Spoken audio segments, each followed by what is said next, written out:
This is LaSalle College High School football on Bob Long Sports, presented by Dunphy Ford.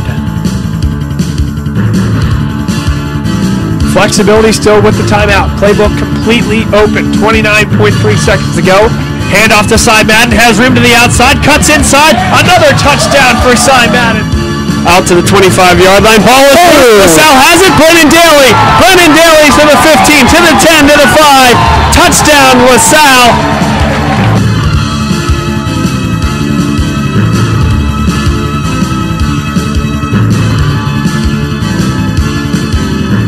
Good evening, everybody. Welcome into LaSalle College High School football on Bob Long Sports. Bob Long, Rob Stott. We have Jason Bempa here as well.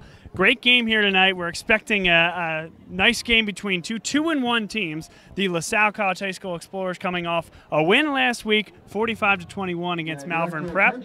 And Archbishop Carroll, they started 2-0, guys. They won a game in double overtime against Conwell Egan, and then came back another double overtime against Ben Salem. This time they were unable to prevail, a 2-point conversion for Ben Salem, and that was the difference. So, guys, I want to start with you first here, Jason, tonight. First of all, this is our first EXPN broadcast, and it's presented by Dunphy Ford, our good friends in the Northeast. So, by virtue of you being the student here in the student broadcast, let's get your key. I think the key to the game is to hopefully have Denny Selecki get off to another hot start, the defense to continue to step up and play well, and just everyone, the sophomore, juniors, and seniors, all make big plays.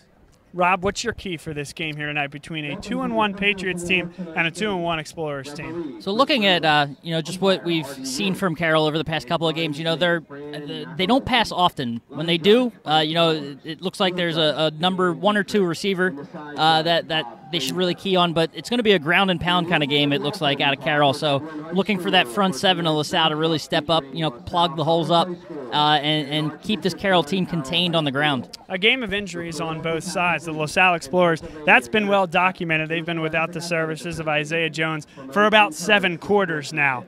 Danny Selecki came in and had a historic game, just the 6th LaSalle quarterback in program history and the 10th time ever that a LaSalle quarterback threw for over 300 yards in a game and four touchdowns to boot. So a phenomenal game. Started to find his favorite target, Troy Holland. We've talked a lot about him. On the other side, Archbishop Carroll, they're going to lose some running backs, Richard Kimmel, Ryan Graham, both out of the game. So we'll see what impact that has on them. It's going to be a steady dose of Demir Ruffin, who's done so many good things for this team. Rushed for over 150 yards in the last game and also caught 3 touchdown passes. So he's going to be a huge part of what this Archbishop Carroll team does here today. And we look forward to that. So now we will take a break. We'll turn your attention to the field, and as soon as the national anthem is done, we'll be back for football here on BLS and an EXPN production. And generosity to his opponents, as he founded the Christian schools to keep young people safe from harm and to develop the talents you gave them. Dunphy Ford is Mayfair's neighborhood Ford store. Nobody knows your neighborhood like Dunphy Ford. Nearly 40 years. Right here on Frankfort Avenue. Generation after generation. Our neighbors continue to be our customers. We have access to the cars and trucks you want with financing you need. Dunphy Ford is Northeast Philly's first choice for America's #1 brand. 7700 Frankfort Avenue in Mayfair. Online at www.dunphyford.com. Come experience the Dunphy difference. You'll be glad you did.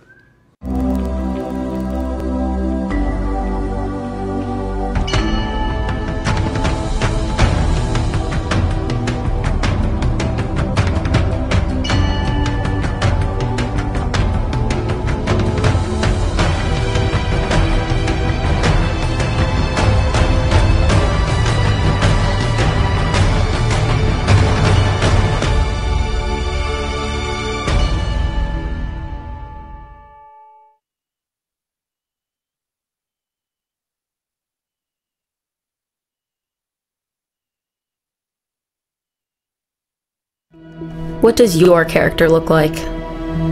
Does it bounce back after each setback? Does it stand out by standing up?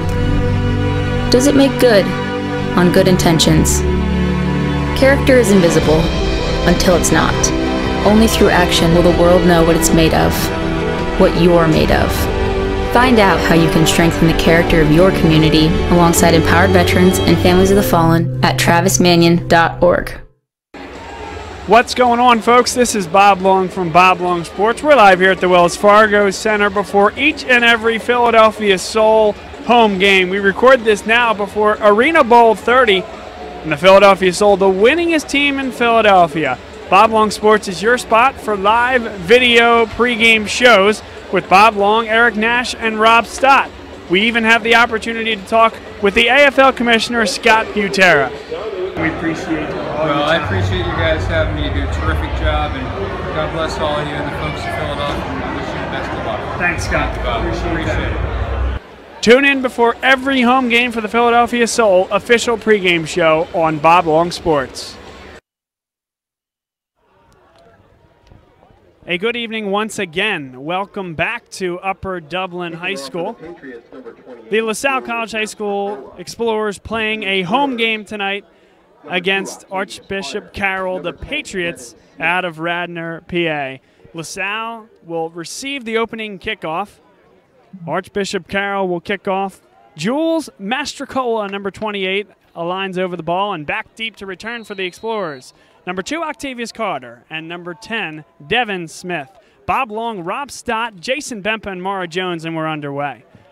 Nice job to come up and get it by Brennan Daly, who runs through one of the Archbishop Carroll Patriots and is down at the 38-yard line. The LaSalle offense will start.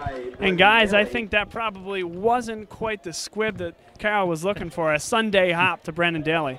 Not so much, but nice job by LaSalle special teams to recognize that, get up on it, and make sure that they secure this ball in the opening kickoff. Don't fall asleep too early, and get this offense out on the field. And Jason, I like your point. Danny Selecki, can he stay hot? Coming into this one. Yeah, it's important to see. It's going to be pretty big to see what he does on this first drive. It's Brett Malley in the backfield alongside the senior quarterback, Danny Selecki. The give is to Malley up the middle. Gain of 4. The LaSalle line does a nice job of moving some earth on the first play of the game. Yeah, that front front line we've talked about for LaSalle all year, rather, as having that senior experience, the whole line coming back. It's a big thing. You don't see that too often in high school football, so these guys playing together 2 years in a row now. That experience is starting to show here a few games into the season. Receivers tight, 2 to each side. 2nd down and 6. Selecki's quick drop and over to Holland. Good 2-yard gain up to the 44-yard line. They'll need the 48 for a first down. And guys, you notice the EXPN logo replacing the traditional Bob Long Sports logo on the top left of your screen. That's because today we have launched the brand EXPN, the Explorer Sports Network, a student broadcasting network. And who's our student? It's Jason Bempa. Thanks again for being here, my friend, and for always doing such a great job for us. No problem. Thank you. Here's Selecki with the 5-step drop, has protection, throws over the middle, and Brett Malley has enough for a first down. The things these kids have these days, Bob, EXPN, rather. Wish I had that back in my day. You have it now. This is your day. The glory days are right now, Rob. Feels like a quarter-life crisis or something, getting what I want finally. But, that's a couple nice passes early on here by Selecki, seeing him get into a nice rhythm early on and finding, first of all, his go-to receiver, Mr. Holland, and then Brett over the middle. First offensive drive of the game for the LaSalle Explorers. This is Manny Keelis in the backfield. Gets the give from Danny Selecki, changes gears, and is pulled down there by number 9, Jalen Parker, off the edge.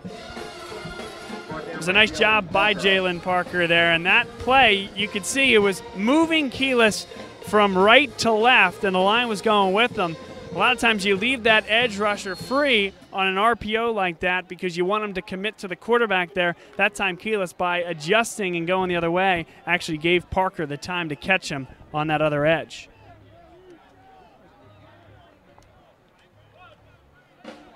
Play action, going over the top. Deflected. Might have been Trainer that got the hands on it. It was into double coverage, but Trainer had him by a half step. Actually, a pretty good throw there by Selecki. Yeah, pretty solid throw there. On the other side of the field, Malley looked pretty wide open, but it was still a pretty good throw. You're right, Jason. Up the seam. There was another receiver in there. But I know you were talking about this last game, Jason. You like LaSalle taking these early shots here. Yeah, it opens up the field for the offense, and why not go deep pretty early? Selecky's a pretty good thrower, and you have good receivers on the outside. You see the confidence in this kid. From the McDonough game to the game against Malvern, where he knew he was the starter. He was getting the snaps. Here, a third down. Good movement in the pocket, and there's Holland stretching for it. It should be enough to the 37.5-yard line. And they needed the 38 to get past it. They did just that. First down, LaSalle. And the way Selecki has been playing, at least these past, 6, 7 quarters. I'll go back to the start of the last game versus Malvern.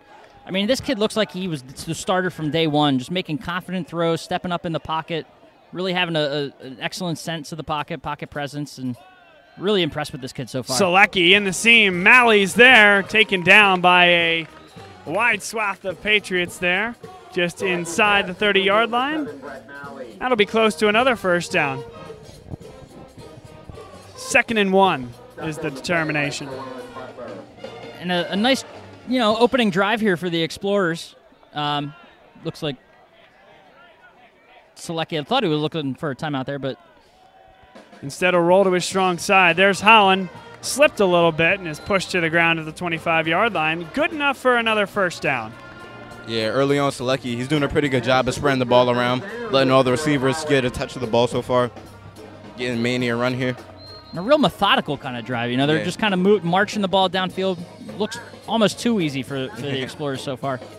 What you see as well, guys, in a game like this, and LaSalle wants to give Selecki a lot of time, you're also going to see some runs here as well because of the size discrepancy of the LaSalle offensive line versus that of the Carroll defensive line. And you've seen it pay dividends. Selecki pulls this one, makes one miss, running out of room and pulled down. Tell you what, though, making a defensive back miss in open field. Danny Selecki, show what you got, young man. Putting on the juke and jive. Yeah, he's underrated. He's pretty shifty. 2nd down and 10. Actually, no, 2nd down, and we'll call it 9. About as shifty as a 6'2", 180-pound guy can be out of the backfield. 8 minutes, 16 seconds to play first quarter. Still the first offensive drive for the Explorers. Selecki on 2nd and 9. Over the middle, there's Malley to make the play. And it's those balls inside the numbers where these guys coming back on the curl routes. Holland's caught a few, now Malley with 2. And another first down to boot. Again, just nice, timing routes, it looks like, for Selecki early on to get him, like I said, early on in that rhythm, build the confidence on this first drive of the game, and put the Explorers in a really solid position to put up points here early on. Over 4 minutes into this drive. First down and 10. Here's the handoff to Carter. Big hole up the middle. Runs through one tackle and is inside the 10-yard line and inside the 5. To about the 2. Good enough for another first down. That was a impressive run by Carter there. He hugged up against one of his linemen, sort of used his lineman to pick off of a block there and bounced forward for a few more yards and get down to just inside the 5. It looks like you said it, Bob, the 2. First and goal, 7 minutes, 30 seconds to play in the first quarter. Still scoreless. The call's coming from the sideline. Carter gets the give, bounces to the right and into the end zone. Touchdown, LaSalle. 6-0 early on the Carter run from 2 out. Yeah, it was a great first drive by LaSalle. Good to see Octavius making to the end zone on that run. That drive took 4 minutes, 45 seconds off the clock and gave the Explorers a 6-0 lead. Daniel Parrish in to attempt the extra point. Real impressive drive there for the Explorers to open up this game, showing that Selecki is very clearly carrying that confidence over from last week against Malvern into this game. Important, first game of the PCL schedule, so like to see that carry through. And maybe to the rest of the season, like we said last week, we don't know when Isaiah's coming back, don't know how long he's going to be out. But Danny's in here, and he's doing his thing, carrying this team right now. Yeah, definitely. He's doing his thing. The offensive line, they're a big part of it, too, holding their own. And the running backs, Octavius, Mally's gotten some runs today, and Manny, they all done their job. So they really helped out Selecki up to this point.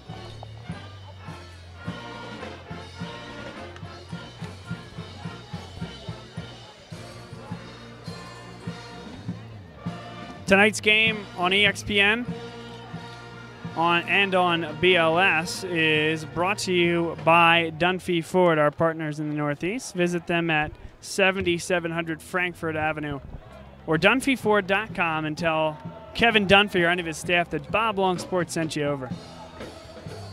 Daniel Carroll to kick off for the Explorers. Here for the Patriots, number 23, Zach Butler. Number 27, Karan Butler. Karrasch set to kick it deep. Karan Butler back to return along with number 23, Zach Butler. Both Butlers back there. It was Zach that took a punt back earlier in the year.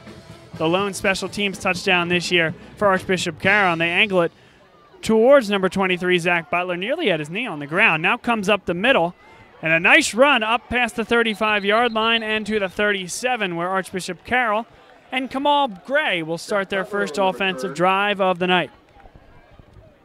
Guys, what you need to know about Kamal Gray is he doesn't throw all that often. He'll defer a lot to the rushing game. We've seen it with Ryan Graham, Rich Kimmel, and Demir Ruffin over the course of the year. But with both number 20 Ryan Graham and Richard Kimmel out of the game, we'll see Ruffin and Gray. So Gray may have to open it up a little bit more.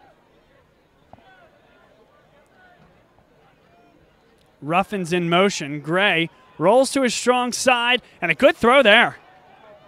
Karan Butler makes the catch along the far sideline and scoots up past the marker for a first down. Well, we said they don't pass much, so what do? First play of the game, come out, a little bootleg action, complete a nice pass down the sideline, and this is what you're going to have to deal with, it looks like, Well, tonight. They now have more completed passes that didn't go for a touchdown this week than they did last week. 3 touchdown passes for Gray on 3 for 11 throwing for 23 yards. Oh, by the way, all of them to Demir Ruffin. This is the give, and hanging with it is the end. Chris Maloney, number 72. Excellent play, stealing that edge by Maloney. Not letting Bowman get outside. Butler get outside, and nice tackle for a loss by Maloney there. Yeah, Tofi's been pretty big all season on the defensive and the offensive line, making plays on both sides of the ball. What was that name? Toph. We'll have to keep that one in our back pockets. 2nd and 11. Demir Ruffin on a misdirection. LaSalle stays with it. Tried to go in between the B gap there, but the LaSalle defensive end on that side of the field stayed with it. That was a combination of Danny Kuznetsov and number 77, the tackle, Garrett Zobel. No gain. And they gave Tatlin Gary also the credit for the tackle. And I feel like a broken record at this point, but, I mean, we talked about it first drive for the offensive line, that consistency, having all those starters return. It's the same thing on defense. Up front, having the same 4 guys, that experience is just, it's showing through in the best ways this year, just a few games into the season. 3rd down and 11. Gray, snap. They throw to the outside, and the catch is made by Karan Butler, but run out of bounds after a gain of just 2. So 4th down now and 8 yards. Archbishop Carroll will send their punt unit onto the field. And, guys, on that drive there, we talked about the deficiency in size from a Carroll defensive line perspective versus the LaSalle O-line. This LaSalle D-line also has some size on the Carroll O-line, and that's a big deal, especially when you trust your linebackers the way you do. You just tell guys like Chris Maloney and Garrett Zobel and Ronnie Ross, fill the gaps and let the linebackers make the tackle. That's a decent punt. Malley makes the play and has some room up the sideline, tripped down, crossing the 30. Malley looked like he was going to go for at least a little bit longer than he did there, but just a nice shoelace tackle there by Carroll's special teamer. So Jason, If you remember last year, they played this game at Conshohocken, the A field. Archbishop Carroll led this game at halftime, 18-17, and by all LaSalle accounts, give Carroll credit, of course, but I don't think LaSalle played the way they wanted to that night. What are you seeing differently here tonight? Yeah, in last year's game, Carroll definitely played great, but LaSalle didn't play up to their potential. But tonight, you can see that LaSalle, they've come out with more focus, and you always have to respect your opponent, so that's what they're doing tonight. Here's a screen coming for Carter, goes down and gets it, and now here he goes, turning on the Jets. Up to the 45-yard line, a gain of 15 for a first down. Yeah, and Octavius, he's one of those players who's pretty versatile. He can come out the backfield, he can catch as a receiver, so it's always good to see him get some touches on offense. Guys, Brett Malley, Troy Holland, downfield blocking there. That commitment is what's so important on a play like that. Yeah, definitely. They're the reason why Octavius got those extra yards.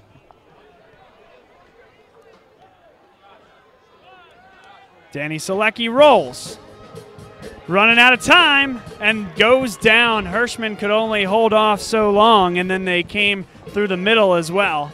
A sack for 4. And that's a tough one to take there by Selecki, just keeping his eyes downfield a little bit too long. At a certain point, you either got to tuck it or chuck it. He decided to do neither, and that's what happens when you make that decision. Just went down for a loss there, pushing LaSalle back a couple yards. Yeah, he was definitely looking for the big play. But, yeah, like Rob said, you have to get rid of it or you just got to run with it.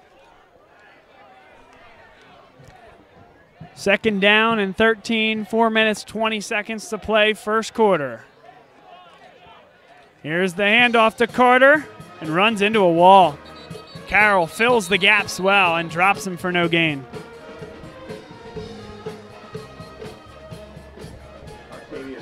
Typically, after a sack like that, coaches maybe don't tend to call another pass play real quick. Maybe you think you'll catch the defense sort of sitting back, expecting pass. But Carroll did a nice job of anticipating there and keeping everything plugged up and taking Carter down. After that play, I wouldn't be surprised if Selecki took a shot downfield on third down. There it is. Take the shot. Why not? Third down and 12. Selecki has time. Throws over the middle. Holland short of the marker and dropped at the 49-yard line. It'll be 4th and 6 from the 49, and I think this early in the game, they may send the punting unit out there, but a flag first. And it will go against LaSalle. He's turning to the Archbishop Carroll sideline, coached by Penn State great Dan Connor, to see if he wants to take the penalty or not. And they will decline the penalty, and LaSalle now, not to give their hand away, now after the decline of the penalty, will send out the punt unit. Daniel Patterson to punt for the Explorers. And I think maybe if it was 4 yards the other way, maybe on the Carroll side of the field, you might consider it. I mean, how strong your defense looked on that first drive, but it's early. Let's not go riverboating yet. Karras launches a good one. Caught at the 15. That's Zach Butler. Shifts now to the right. Has some room. Kessler can't track him down. And there's a flag coming in late. And Carroll not going to be happy about that one. It was as Butler was passed, but number 9, Jalen Parker, looked to hold on a bit too long out by the 25-yard line. That's unfortunate because that was an excellent return. Had a nice couple blocks up front, able to make a nice juke around a LaSalle defender and broke it out wide. But looks like this one's going to get called back. Yeah, Butler, he's a pretty shifty returner. It's just unfortunate that Carroll got caught with the holds, so his run's coming back on this one. Yeah, like we said, he took one back, a punt return earlier this year. And the LaSalle student section reminding Carroll that you can't do that. I was never Bob. a big fan of that one. No. Because they can do it, and they did it. They did You're it. just going to get penalized for it. Yeah, you can do it. 3 minutes, 1 second to play here in the first quarter. Archbishop Carroll, they get the ball for the second time. The Patriots back on offense from their own 20. Kamal Gray is under center. They like to run this motion, and that motion's going to cost them that time. 5 yards on movement. This isn't the AFL. You can't run up to the line, motion before the play. Nice. You can do it a little bit. In certain ways. I know the pro-style football allows you a little bit of flexibility there, but not like our Philadelphia Soul, Bob. Nice plug. Nice BLS plug, I Rob. try. Home of the Philadelphia Soul official pregame show. And back-to-back Arena Bowl champs. 1st and 15. Misdirection. And staying with it, number 52, Danny Kitsnetsov. That'll drop him for a big loss. So after the 5-yard penalty, this looks to be another 3 to 4 yard loss, and it'll be 2nd and 18. That was an excellent job by our guy Kuzi. Nice. Again. Kuzi staying home, not letting the misdirection fool him. He wrapped his man up and brought him down for another loss. So Kuzi and Toph, is that what I'm hearing on the D-line? Yeah, Kuzi and Toph.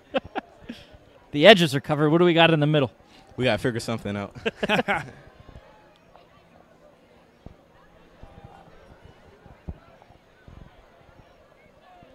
Motion again. This is Karan Butler. Gray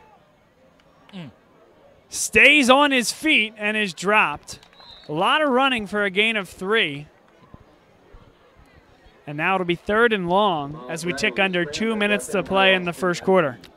I think it's, it's only 2 drives in, but I think it's kind of clear that injuries are going to hurt any team, although the Texans last night able to eke out an interesting win in Cincy. Yeah, somebody was hurt. I was hurt trying to watch that level of football. But, it's clear at the high school level, injuries are going to mount. I know you kind of have a deeper roster, per se, in high school, but when your top flight guys are out, it's going to hurt a little bit, and Carroll's kind of suffering from that early on right now. Yeah, you're going to see both Butlers out there, Zach and Karan, as well as Demir Ruffin.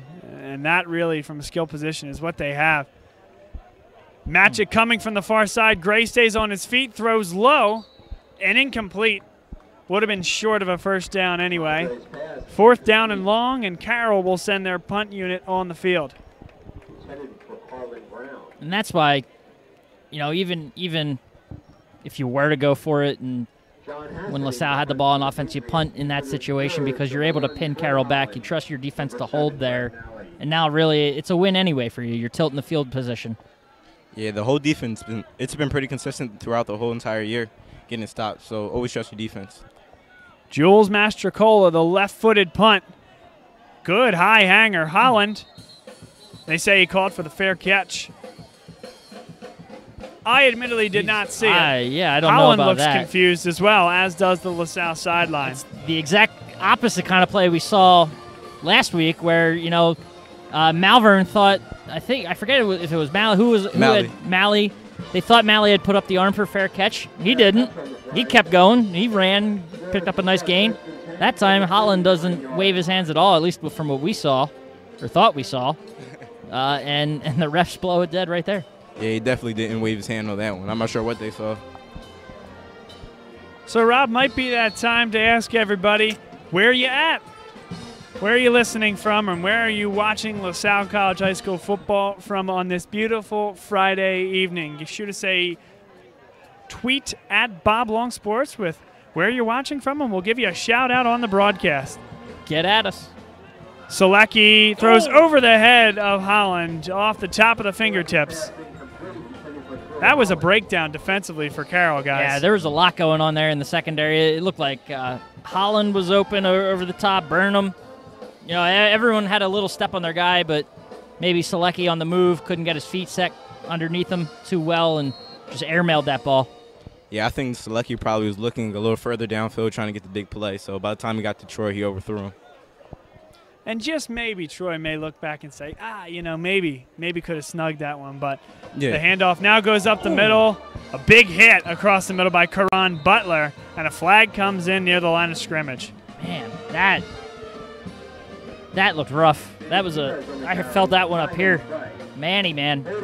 Go back to last week talking about all the hits he takes. It continues. He's a hard runner, so, he's going to take those kinds of shots, but I'm not sure anything's going to count on that one.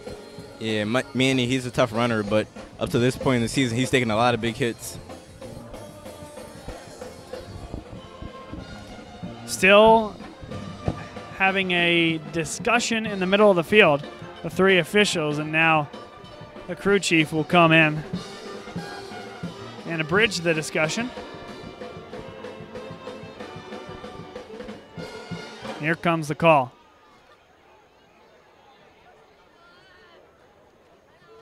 And that's a hold against LaSalle, so they'll back him up.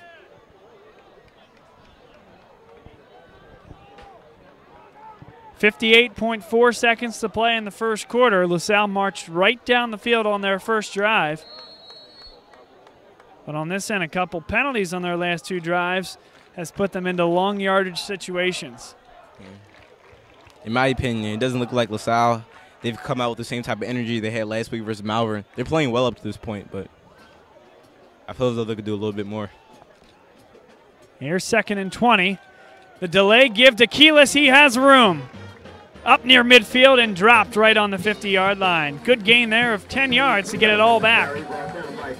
3rd down and long upcoming. Probably felt nice for Manny to not really take a big hit at the end of that play. Just kind of fall to your knee on a shoelace tackle. Yeah. Get wrapped up, fall to the turf nice and softly. 10 seconds and counting here in the first quarter. They don't have to snap it. Down to 4. Harrison in motion. Here's Selecki with the drop back. Pocket collapses around him. And is hit at the 50, stays on his feet, and keeps moving to the 35 to the 30. Wow. And down to the 25-yard line. Looked to be dropped at the line of scrimmage. Somehow keeps the footing and erupts for 25 on the run. Yeah, we called it earlier. Danny Selecki shifty. He made a few big moves and got the big run. He was bouncing off tackles. I wish we had a quick tackle, a broken tackle tracker, because he was bouncing all over the place. Looks like in and out of getting wrapped up. And Selecki, man, just strong. Talk about a strong runner. He's able to stay on his feet and pick up the first down and then some for the Explorers. We'll take a break here at the end of the first quarter. It's LaSalle 7, Archbishop Carroll nothing here on an EXPN production on Bob Long Sports. The end of the first quarter. Ford is Mayfair's neighborhood Ford store. Nobody knows your neighborhood like Dunphy Ford. Nearly 40 years. Right here on Frankfurt Avenue. Generation after generation, our neighbors continue to be our customers. We have access to the cars and trucks you want with financing you need. Dunphy Ford is Northeast Philly's first choice for America's #1 brand. 7700 Frankfurt Avenue in Mayfair. Online at www.dumpyford.com. Come experience the Dunphy difference. You'll be glad you did.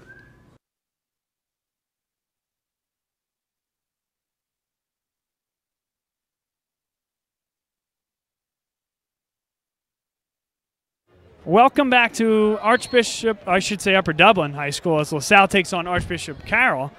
Beginning of the second quarter here on BLS. Bob Long, Rob Stott, Jason Bempa here, and we have Mara Jones on camera. This is our team for Salle College High School football all year long, except for next week when Rob Stott will take on the play-by-play duties as I'm unable to be here. So for the fourth quarter of this here contest, Rob's going to give you a play-by-play, so I hope everybody's excited for that. Get ready. Selecki chucks it deep, and it's dropped. Just a little short.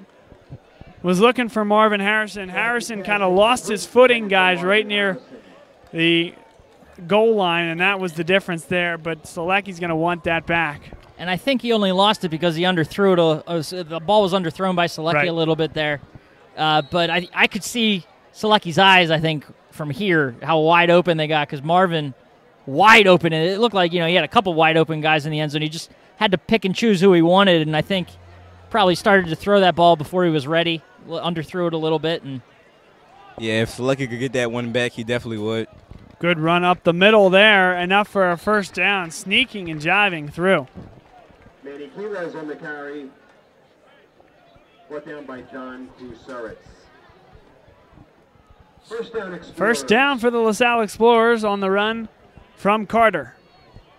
Rob, you're making note of a late arriving crowd here tonight. Either that or they're asking, it looks like they're asking them to move. Isn't this the game last year we were at Upper Dublin where they had to balance out the well, they didn't have any stands on the far other side. That's what it was. Crossing pattern, Harrison, touchdown, LaSalle. Don't mind us while we talk about the stands while Marvin Harrison's out there catching heat from Danny Selecki in the end zone. Man, It's a quick little slant and a nice pattern run by Marvin, kind of like his dad, able to bring that one in. Yeah, Salecki missed him on the other play, so he repaid him by giving him a touchdown on that one. Good play by Salecki. A layup. 13-0 Explorers, 11:28 to play here in the second quarter. Here's Daniel Karish.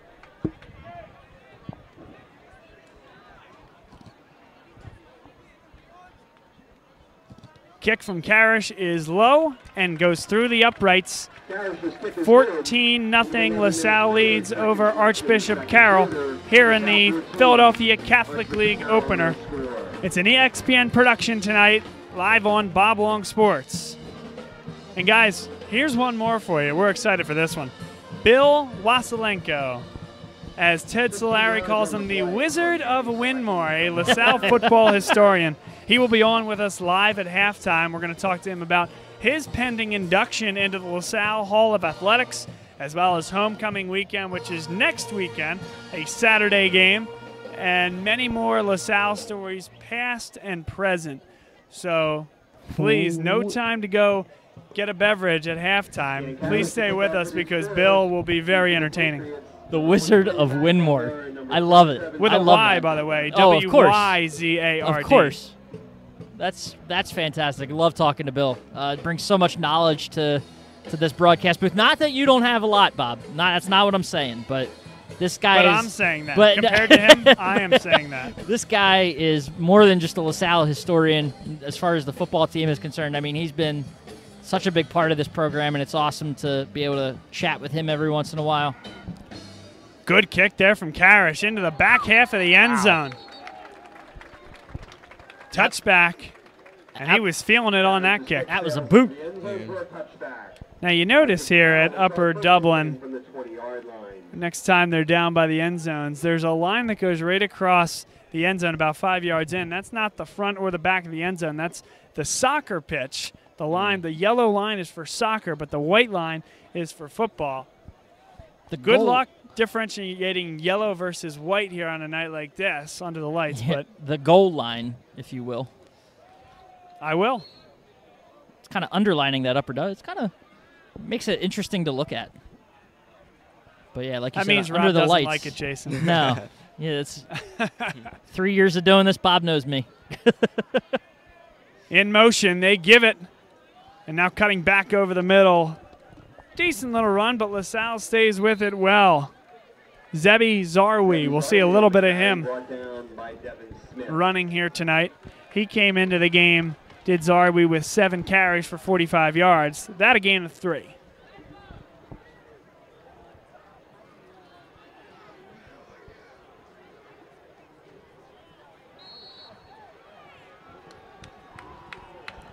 Second down and 7, 10 minutes, 54 seconds to play. Clock ticking here in the second quarter. Archbishop Carroll in the red helmets with the white jerseys and the black pants. LaSalle, the gold helmets, gold pants, and blue jerseys with the white numbers. Brennan Daly looking to blitz off the edge. Stays home, and it's a good thing they do. LaSalle stays right with it on the misdirect. Nice tackle for loss. Demir Ruffin on the carry, brought down by Austin Lemke. That was Demir Ruffin who carried that football. Austin Lemke, the middle linebacker, given credit for the tackle. Jason, I want to talk about what you were discussing, coming out maybe without as much energy. And that's tough for this team after playing one of the best teams in PA year after year, North Penn, then one of the best teams in Maryland year after year, McDonough, then finally Malvern Prep, who beat them at Franklin Field last year. You know, kind of natural to have a little bit of a letdown. Now on third down, Kamal Gray runs out of room. Owen Pagini on the outside makes the stop. But it seems like they have shaken off a little bit of that lack of energy. Maybe the stadium doesn't have quite the luster as last time. And, Jason, they're still coming up with the big plays. Yeah, definitely. They're up 14-0, so there's clearly nothing wrong. They were just a little more energized for the other games, but respectfully so. It's the 4th game of the season. They're probably a little fatigued, but they're still playing well up to this point. And you got to give them a credit here. This is a game that they could easily overlook. Like last year. Yeah, very much so. And, I mean, we did see that at the Conchie Field last year. Side note there, I thought that stadium was pretty cool. I don't know about you, Bob. It was a very cool old 1950s football type Saw feel. some footballs get booted out of the actually out of the stadium on extra points. But, we saw what happened last year in this exact situation, so it's nice to see them. It's kind of obvious there's a little bit of a lull, but they're not so far into that lull that it's hurting them on the field or on the scoreboard, more importantly. Yeah, they're definitely still focused, but just not as energized. Do you think some of that has to do with the quarterback change? I mean, not change. Danny came in last game. This is only his second start, so maybe he's a little more focused, a little more hyped to be under center. Honestly, I do not think that the quarterback change has anything to do with this. If I'm completely honest, it's a sleepy Friday night. You don't have the same atmosphere as you had at the Malvern game. Carroll didn't travel very well. And it's natural in some ways, and you got to fight that to overlook a game like this, even though it is the Catholic League opener. And again, not that I think they've significantly overlooked anything. It's just simply there's not the same energy in the building tonight as there was last Friday, and that's nobody's fault. That kick comes off the side of the foot, does take a good Carroll bounce down towards the 40-yard line, and comes to rest at the LaSalle 43. That's where Danny Selecki and the offense will start once again. But to your point about Selecki, and I want to get both of your thoughts on him as well, he's been pretty good other than missing Marvin Harrison on that open ball down the field. All the intermediate stuff, he's been very accurate. He's taken his time in the pocket. He's shifted while keeping his eyes downfield, shifted back and forth in the pocket to avoid pressure. And then when he's needed to, he's tucked the ball away, broken a tackle or two, and busted off some long runs as well. So Selecki doing everything you can expect from a senior quarterback here tonight. The only other local athlete that I think has a better current run of things it might be Reese Hoskins. There you go. Here's the give to Malley, puts his foot in the ground and goes the other way. Good block on the outside there from Harrison. Gain of 6 out to the 49-yard line. Solid run there by Brett Malley. Like the strong, stiff arm he had out there, but what I would like to see, though, he was running a little loose with the ball there, kind of had it hanging out, had a defender coming up behind him. Just got to protect that ball a little more because in a situation, guy gets a direct hit on that ball, it's coming out. 2nd down and 3, 8:45 to play, second quarter. Handoff right up the middle to Carter, lots of room, passed and gone.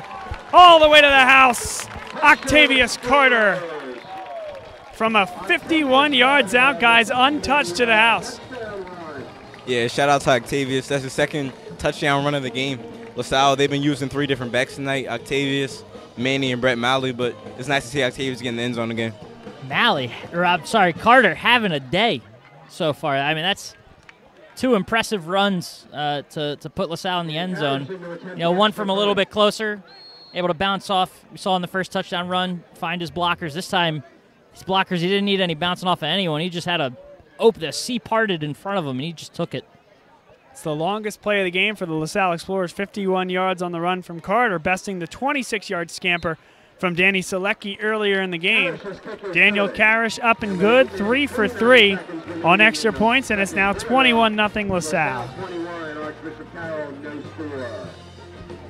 Here's the point, though, boys, where, LaSalle's putting some points on the board. We're still early in the second quarter. I want to say we saw this against Malvern where it looked like it was going to be kind of a runaway game that we didn't expect. And they let Malvern sort of eke their way back in. Don't want to see that this time around. You kind of want to see the defense stay active, keep getting after Carroll, getting into the backfield, breaking things up. Just hope that they don't, fall asleep on this sleepy Friday. There you go. Too far, so. And, guys, let's give credit where credit's due on that run as well. The offensive line providing the gaps in front, and Octavius Carter just running downhill. Yeah, Octavius, he's one of the fastest sprinters in the Philadelphia Catholic League for track. So on the football field, he was pretty fast too. But up front, the offensive line, they've been doing good all season, letting each one of the running backs get pretty big holes, and Octavius took advantage and scored on that play. Both Zach and Karan Butler back deep to return for Archbishop Carroll, and Daniel Karish, toe to leather. This one, he pops it up a little bit more. Well kicked there, caught it right at the goal line. Now up to the 15-yard line, drilled at the 20 and dropped at the 20-yard line. Jack Butler on the return. Tackle made for the Explorers there, number 45, Dylan Traynor.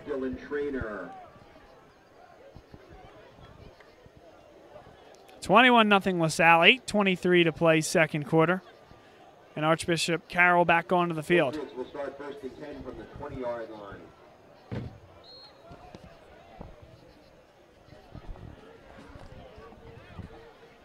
It's buggy up here tonight, Bob. Is that right? A little buggy. Well, there's some horse doo-doo directly behind us, so I wonder if that has something to do with it. We'll explain.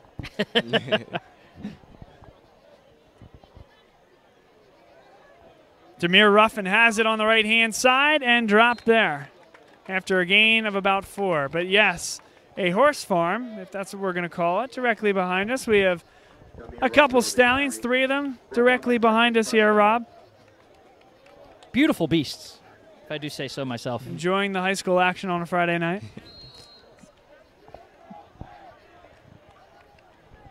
I will say, they didn't stop for the national anthem, though. I was a little disappointed to see them keep eating grass. Man. Rob, you going to go down there and train them? I should. All right, we'll see you in the second half. I got no experience, so I don't know what I'm getting myself into. if you hear any screaming behind you. Good throw to the outside. Drilled there by number 6, Charles Roten, and that should be sufficient to keep him short of the first down, and it will. 3rd down and about 1.5, so Roten, big-time tackle there. Have we seen I don't think we've seen a Carroll first down. 1 on the first drive, possibly? I think they did have 1 on the first drive, yes. But just an impressive job by this Explorers defense. I mean, you know, anyone from Carroll, whether it's on a pass or run, they're getting to the ball quickly and just not allowing them to gain any yards after contact. 3rd down and 2. Big first half for them so far. The give up the middle. And he's short. LaSalle gang tackles him moving back, but he got to the 39 where his forward progress was stopped. That's a yard short of the marker. Yeah, as mentioned earlier, the defense, they've been pretty consistent, so it's good to see them in the first half eliminate Carroll to maybe about 1 first down. So it's pretty good. Was that Chris Carabello, the public address announcer and BLS contributor at times, saying the stop made by Austin Lemke and friends? Because if so, I'm a fan. I didn't catch that. A Chris Carabello-ism. Whew. What a guy. All right, guys. LaSalle got burned by a fake punt last week. Garrett Riley took off from Malvern Prep. This time it's booted and booted deep. Fair catch made by Malley. He had some room to run, but elected to just take the safe route and catch it. Fair catch by Brett Malley. Very clearly a wave of the arm that time, so I appreciate the refs spotting that one. Yeah, pretty clear. Wasn't one like last week where you weren't sure what was really going on.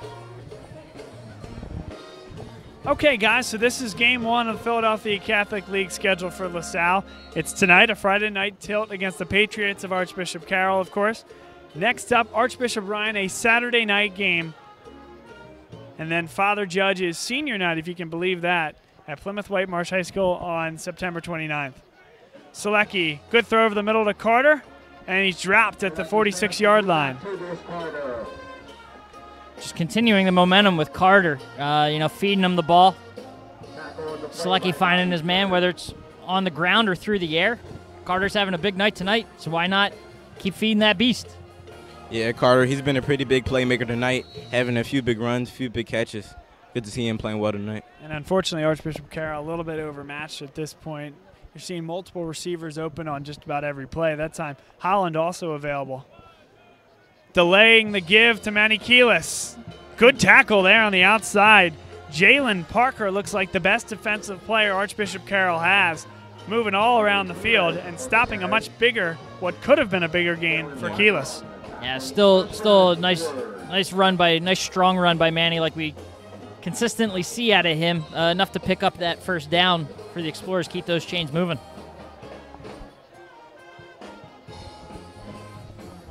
Clock ticks here at Upper Dublin, under 5 minutes, 10 seconds to play in this second quarter. The LaSalle offense only came up empty on one offensive possession, now motoring down the field on their 5th possession of the game.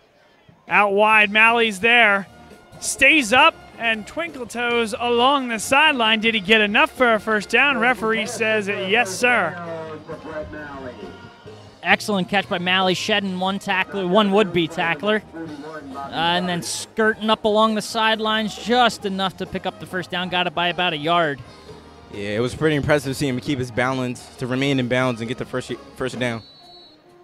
That was really, really good job, Jason. I totally agree. Keeping that bounce along the sideline there, while all that momentum is falling into the white on the sideline, keeps those toes in the green. Yeah, it's not easy. Malley, called by Chris Carabello as the best athlete in the junior class, shows it there. Salecki goes deep. Almost brought in by Malley. Made the initial contact with the one hand. Unbelievable. But again, noticed on that play, I mean, you had, looked like Holland in the flat. I don't know, you had guys open everywhere. It's really the pick of the lot for Salecki right now, so just find the guy you want and put the ball up in an area that he'll be able to grab it. Unfortunately, a little out of the reach there of Malley, but, I mean, it's just kind of been that way for LaSalle early on in this one. Yeah, it would have been pretty entertaining to see him make the one-hand snag, but like you said, all the receivers pretty much, all of them been open tonight on every play, so Salecki's just picking and choosing for now. Here's the delay give to Keelis. Keelis puts the foot in the ground and heads upfield. Now to the 25-20, 15-10, 5. Into the end zone, touchdown LaSalle. 40-yard run for Manny Keelis to the house. I think he's tired of getting those big hits, shaking around them. Manny, we've seen him put on the jukes every once in a while. Maybe too much of a juke this time around. He maybe cramping a little, hopefully. That's all that is, but just a really impressive run by him. Just a kid that works so hard. We see it so often. It's nice to see a little payoff there for Manny. Yeah, impressive run by Keelis. He was pretty shifty on that play, juked a few defenders and bounces to the outside, but hopefully he's okay. You certainly hope so as he limps off the field, and whether we know what the injury is or not, I think that's the end of Manny Keelis for the evening. Karish up and good, makes it 28-0, and you know, that's one where you certainly hope it is just a cramp, but that's tough to say there. He was hit right at the end and fell. I don't know how that hit came across. You hope the best for Manny, but whether he is physically ready to come back tonight or not, I like I said, I think you sit him down the rest of the way. Yeah, it's definitely fair to retire him for tonight. They have a bunch of other options at running backs, and they have a lot of skilled players who are versatile and can play the position, so maybe they can mix some other guys in there. Don't want to speculate too much, but the way head trainer Dave Crow's looking at him on the sidelines, it just doesn't look like a cramp.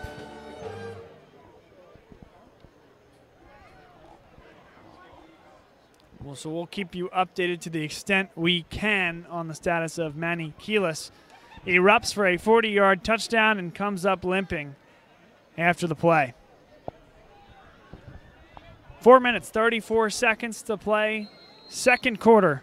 LaSalle leading 28-0 over Archbishop Carroll. An EXPN production tonight, live on BLS.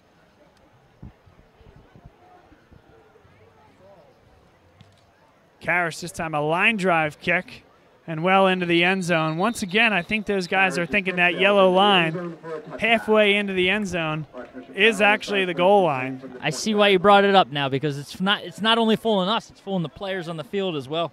Yeah, it's definitely pretty confusing. This is what you call a multi-sport facility. Soccer, lacrosse, football. Honestly, it's a really nice one at that. You know, Upper Dublin's got some excellent facilities around this campus.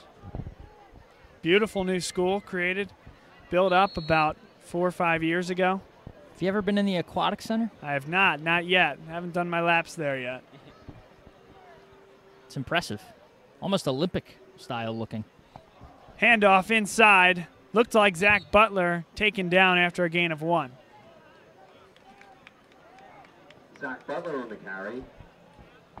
4:20 to play. Second quarter, LaSalle already Ross on the tackle. up 4 touchdowns. We'll ask one more time where you at, and then give some folks the shout. We appreciate everybody being with us here tonight. Where you at? Just give us a tweet at Bob Long Sports. And for the opener of the Philadelphia Catholic League, let the good folks here, Rob and Jason, know where you're watching from. Where you at? At Bob Long Sports on Twitter.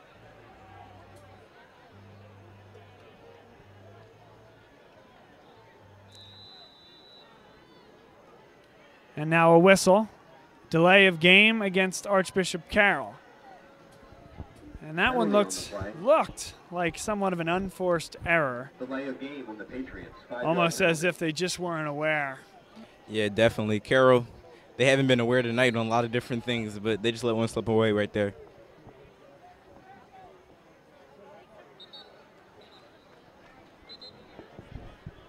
And now another whistle, as it looked like the clock had been running for the entire time. Now it's topped at 3:36. And we have your you can't do that chant from the other side of us now, so I think that was a move of the student section. Yeah. Well, you know what really they can't do is sit on the left-hand side of the field, apparently, the students. Yeah.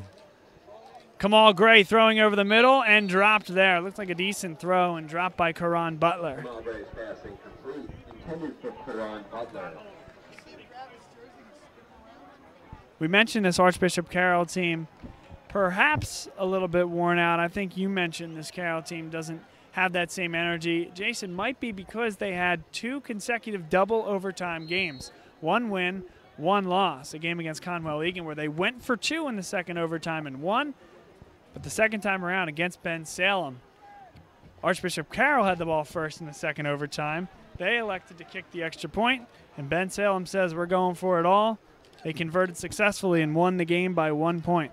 Yeah, playing 2 double overtime games will definitely gas you, especially when you lose one. It takes a lot out of a team. So, gunning for the first down marker.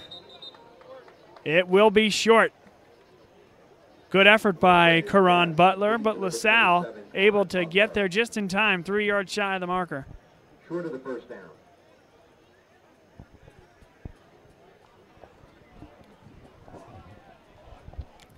The punt unit will come onto the field. Looked like the offense wanted to stay out there, Rob. Yeah. I mean, it's you kind of what are you going to do? It's 28-0, 3:09 left in the half. Nothing's really working for you. Haven't really shown an ability to stop this offense. You need something to go your way. But buried this deep in your own territory, I kind of agree with the situation to let it loose to the other side. That punt kicked. Holland up to get it. Bobbles the ball. Ball is loose. Archbishop Carroll thinks they have it, and indeed they do. So perhaps the break that the Patriots needed here, with 3 minutes exactly to play in the second quarter. An unforced error by LaSalle gives the ball right back. And perhaps, well, not perhaps, definitely, it turns out to be the right decision not to go for it there because you got a turnover. Ends up being a 30-yard bomb down the field, the equivalent. Yeah, Troy, he gave him one right there. We'll see how this impacts. We saw this last week, I believe it was, against Malvern. It was a botched punt that really changed momentum in that game and allowed Malvern to get back into it. So see how LaSalle responds to this. Handoff to Ruffin. Ruffin runs into a crowd. Gain of just 1.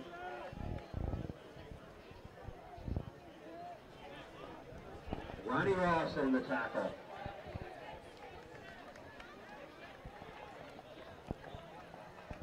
Two minutes, 39 seconds to play. Still 28-0 LaSalle. A reminder for those watching right now, stay tuned at halftime as we'll have highlights from the game against Malvern Prep, a 45-21 win for LaSalle. And then we'll have the Wizard of Winmore, Mr. Bill Wasilenko, our resident LaSalle football historian, on for a live interview. Kamal Gray, looks like there's a hold against Trainer, not called. Now they fire over the top. Caught. Touchdown. Yeah, I'm really shocked that it wasn't called holding. Trainer, it was blatant. It was 2 people actually holding him, but who knows. Carlin Brown, number 21, makes the catch. 47-yard touchdown pass. 47 yards, the throw and catch, and I don't disagree about the hold, but it's a pretty good throw there and lost blown coverage down the field. Yeah, I'm not sure.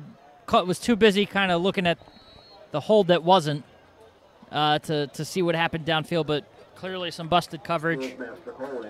And just a nice job there by Kamal Gray to find his man downfield. Oh. And now they botched the snap. Thrown and incomplete. So LaSalle, beneficiary there. It's 28-6 after the botched point after attempt. 2:11 to play, second quarter. The Explorers lead by 22.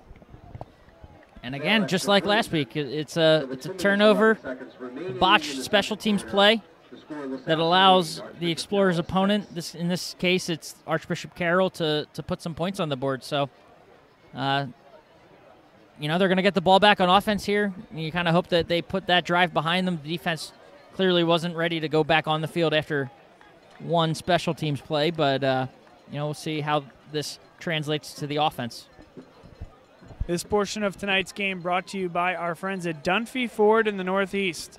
Dunphy Ford, our favorite Ford dealership of any kind for that matter. It's because of the people and because of the service.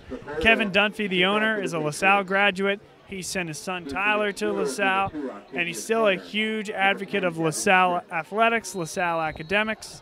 His commitment to LaSalle athletics is quite evident in his decision year over year to sponsor us and make all this possible for you. Liam Tatlingari makes a good catch and gets up past the 40-yard line, so now gives LaSalle an opportunity with a nice return to go after it again on the offensive end.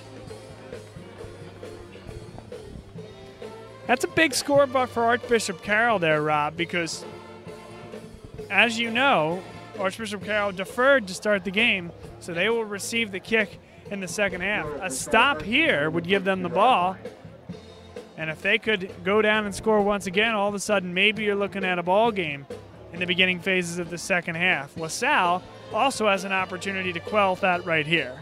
Yeah, it'd be interesting to see Danny in the 2-minute drill, how the Explorers come out here on offense. Imagine they'll try to open it up, put some points on the board before they go into the locker room. $1:57 to play in the second quarter. Handoff inside. Octavius Carter continues to churn the legs and gets 4. Open it on the ground, maybe thinking that Carroll's going to expect pass there, so try to pick up a few on the ground. Decent 4 or 5 yard gain there by Carter. But now I think it's time to get this ball moving through the air. Sal up to the line quickly. Here's the snap to Selecki. Selecki throws low. Holland goes down and makes the catch. Good catch by Troy Holland there right about the first down marker. Looks like enough, and we'll get a stoppage of the clock as they move the chains. Yeah, I like the pass from Selecki. He put the ball in the place where only Troy could get it, so it was a little low, but it was perfect for Troy. Now they're in the hurry up. Selecki throws over the middle. Carter is drilled from behind. Man, holds on to the football. Gain of 4. Yeah, for that matter, Octavius and Manny been taking big hits all year. That one hurt. Selecki, though, he has all day to throw. I mean, his line is giving him tons of time to find anyone he wants. Clock's starting to tick here. LaSalle looked not quite ready for that 5-yard completion as the clock continues to run. Now down to 48. Snap comes at 47 seconds. Selecki over the top. Malley just overthrown, and he also had Octavius Carter open on the near side. Yeah, you never like incompletion, but, I mean, it did stop the clock. Give the Explorers a chance to call a good play, but, yeah, he had other people open on that play, too. It's kind of been the theme of the night so far for Selecki, is overshooting his guy just by a little bit, putting too much air under the ball, missing some wide-open receivers. I mean, we could be talking about a completely different game if he hits any or all of them. I mean, they put points on the board every drive anyway, but his stat line could look a little different. 43.4 seconds to play. Clock stopped on 3rd down and 6. Selecki has all day. Throws over the middle. Marvin Harrison can't make the play. Ball a little bit behind Harrison, and he couldn't corral it. And that time just a little low by Selecki. And I think, I mean, you might as well, you trust your defense here. You're at about, what, the 43-yard line? 43 is correct, Rob. I can count. See the 40, I go 1, 2, 3 hash marks. Is that how you do it? I think so. This play-by-play thing is going to be fantastic. We'll see how that goes. Oh, so there was a 15-yard penalty against LaSalle, which will back him way up. It's still 3rd down. This makes anything I was saying moot. Wow. So take a shot. Yeah, you have to take What's a shot the at worst this thing point. that happens? 3rd and 25. Do you go underneath and just let the clock run out on the half?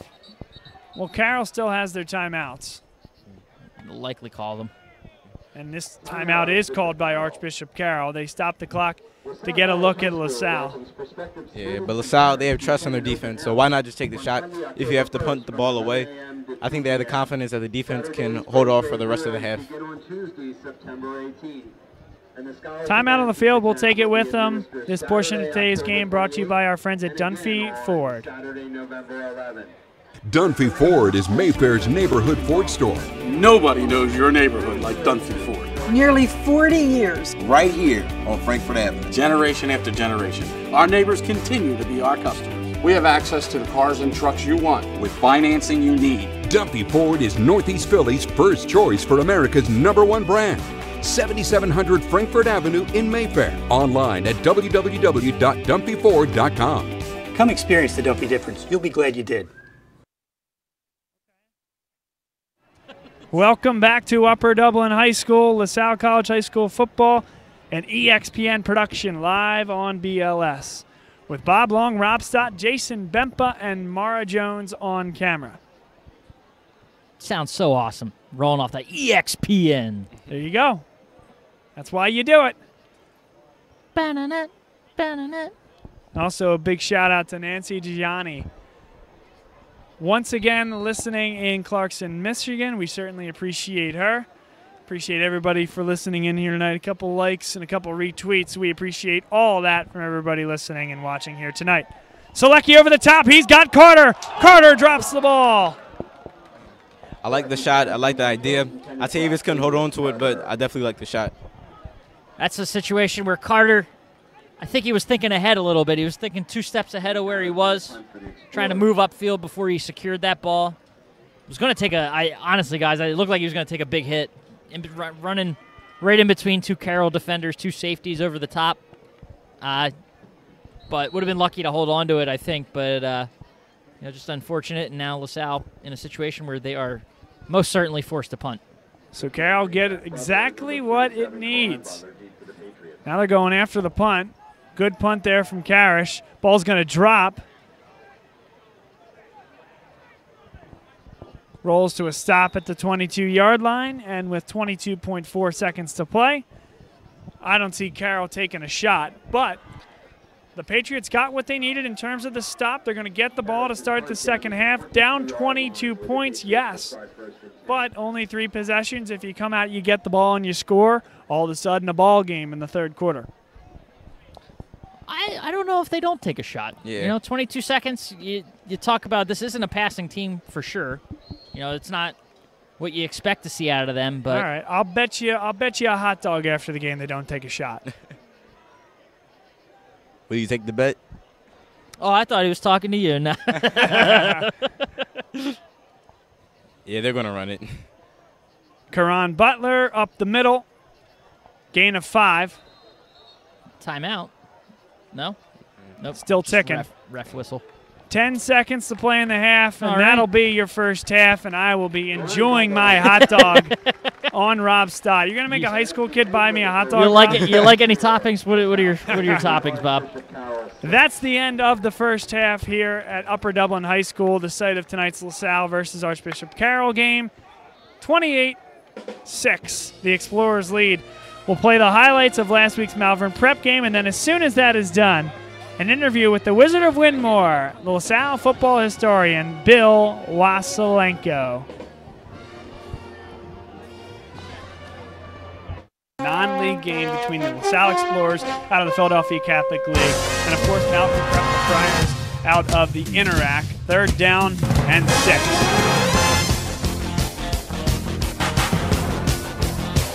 Pressure there. Taken down.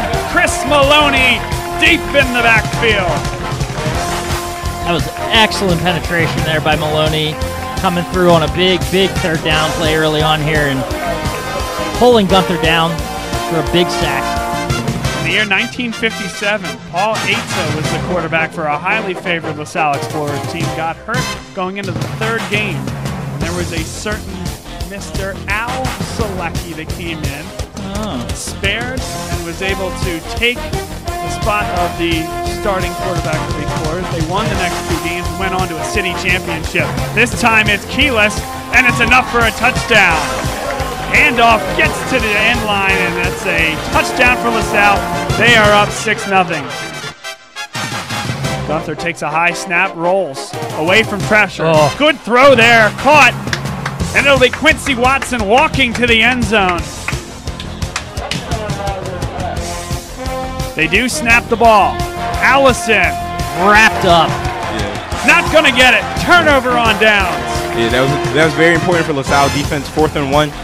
It's a pretty big play in the 1st quarter, and they show courage, show toughness, and force a turnover. 5 on the play clock. Here's the handoff to Carter right up the middle. Big gash.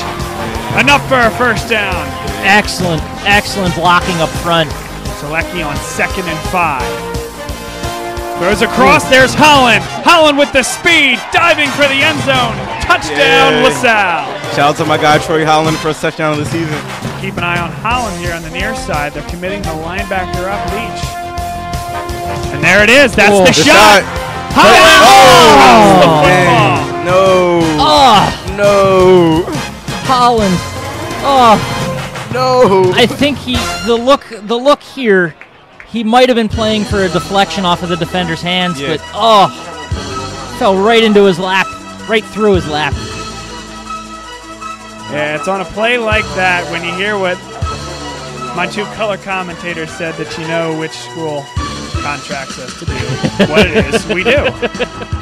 Garrett Riley set to kick it deep. Troy Holland and Brett Malley. Low snap, and he's going to take off. Garrett Riley to the sideline and has enough for a 1st down. Well done by Malvern Prep. LaSalle was not ready for that.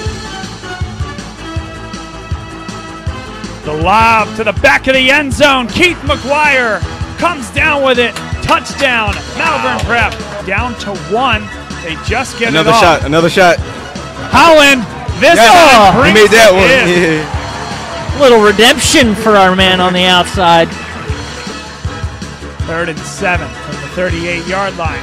Straight back now, going up the middle. Selecki makes one miss. Got to dive for it. No, keeps moving up the field inside the 25-yard line. Selecki looking to get some yards back, if not a 1st. Selecki takes the shot to the outside. Some holding out there. There comes the flag, but he caught it in the end zone for a touchdown. Noble comes off the field. They're going to get more speed rushers on there. Secondary backing off. Maloney spins. Can't get, but now Gunther goes down with the pressure coming up the middle. Danny Kuznetsov as well as Colin Hirschman in there on a split sack. The big guy's bringing the heat. Ball on the far hash. Selecki has time. Can't find anybody. Now fires. Good throw to Octavius Carter to the 50, to the 40. And pulled down at the 30-yard line. Big time throw from the senior, Danny Selecki, moving across his body and firing it about 20 yards down the field. Another great play by Octavius Carter, but it's really good to see Dan Selecki not be passive on that play, not trying to go for the short play and looking for the big one. Now in Malvern territory after the spectacular scramble and find. Selecki now goes over the top. Holland caught just shy of the goal line. Just shy at the 1-yard line. A beautiful throw and a better catch. He was just leaning the wrong way. If he was going down to the right instead of falling to his left, he would have been in the end zone. But heck of a grab by Holland and another incredible throw by Selecki here. 2 in a row. Now Keyless gets the give.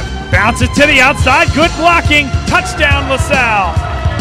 The seal on the outside from Colin Hirschman gave him all the room he needed, and Keyless walks in for 6. Gunther takes the snap. Gunther deflected, and Austin Lemke has it. Intercepted to the 35-yard line and down at the 32. Selecki pulls, has a man. It's Holland. Touchdown.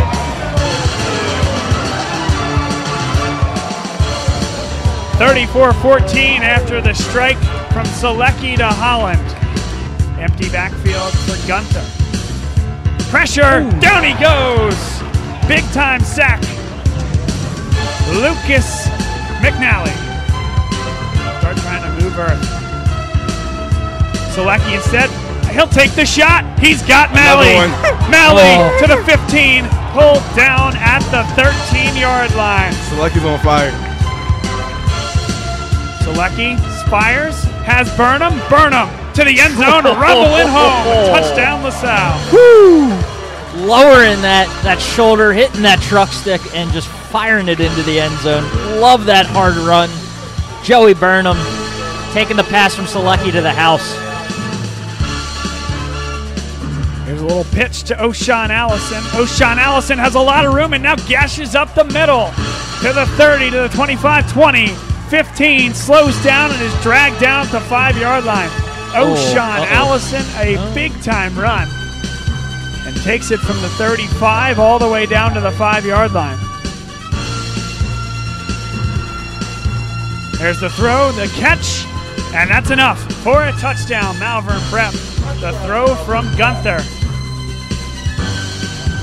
Parrish's kick looks good, has the distance, and is good. LaSalle College High School will move to 2-1 on the year with a win against non-league foe Malvern Prep. They've been playing a lot these years. It's become a nice little rivalry, and LaSalle gets the revenge here tonight. After losing last year at Franklin Field, they come back here and emphatically win 45-21. Welcome back here. It's halftime here at Upper Dublin High School. Bob Long, Jason Bempo, Rob Stott, and we have Bill Wasilenko here as well, a LaSalle football historian alongside us here to talk at the halftime show. Bill, you're also about to be a Hall of Inductees member very soon. You're inducted into the Hall of Athletics at LaSalle next Saturday at the homecoming game.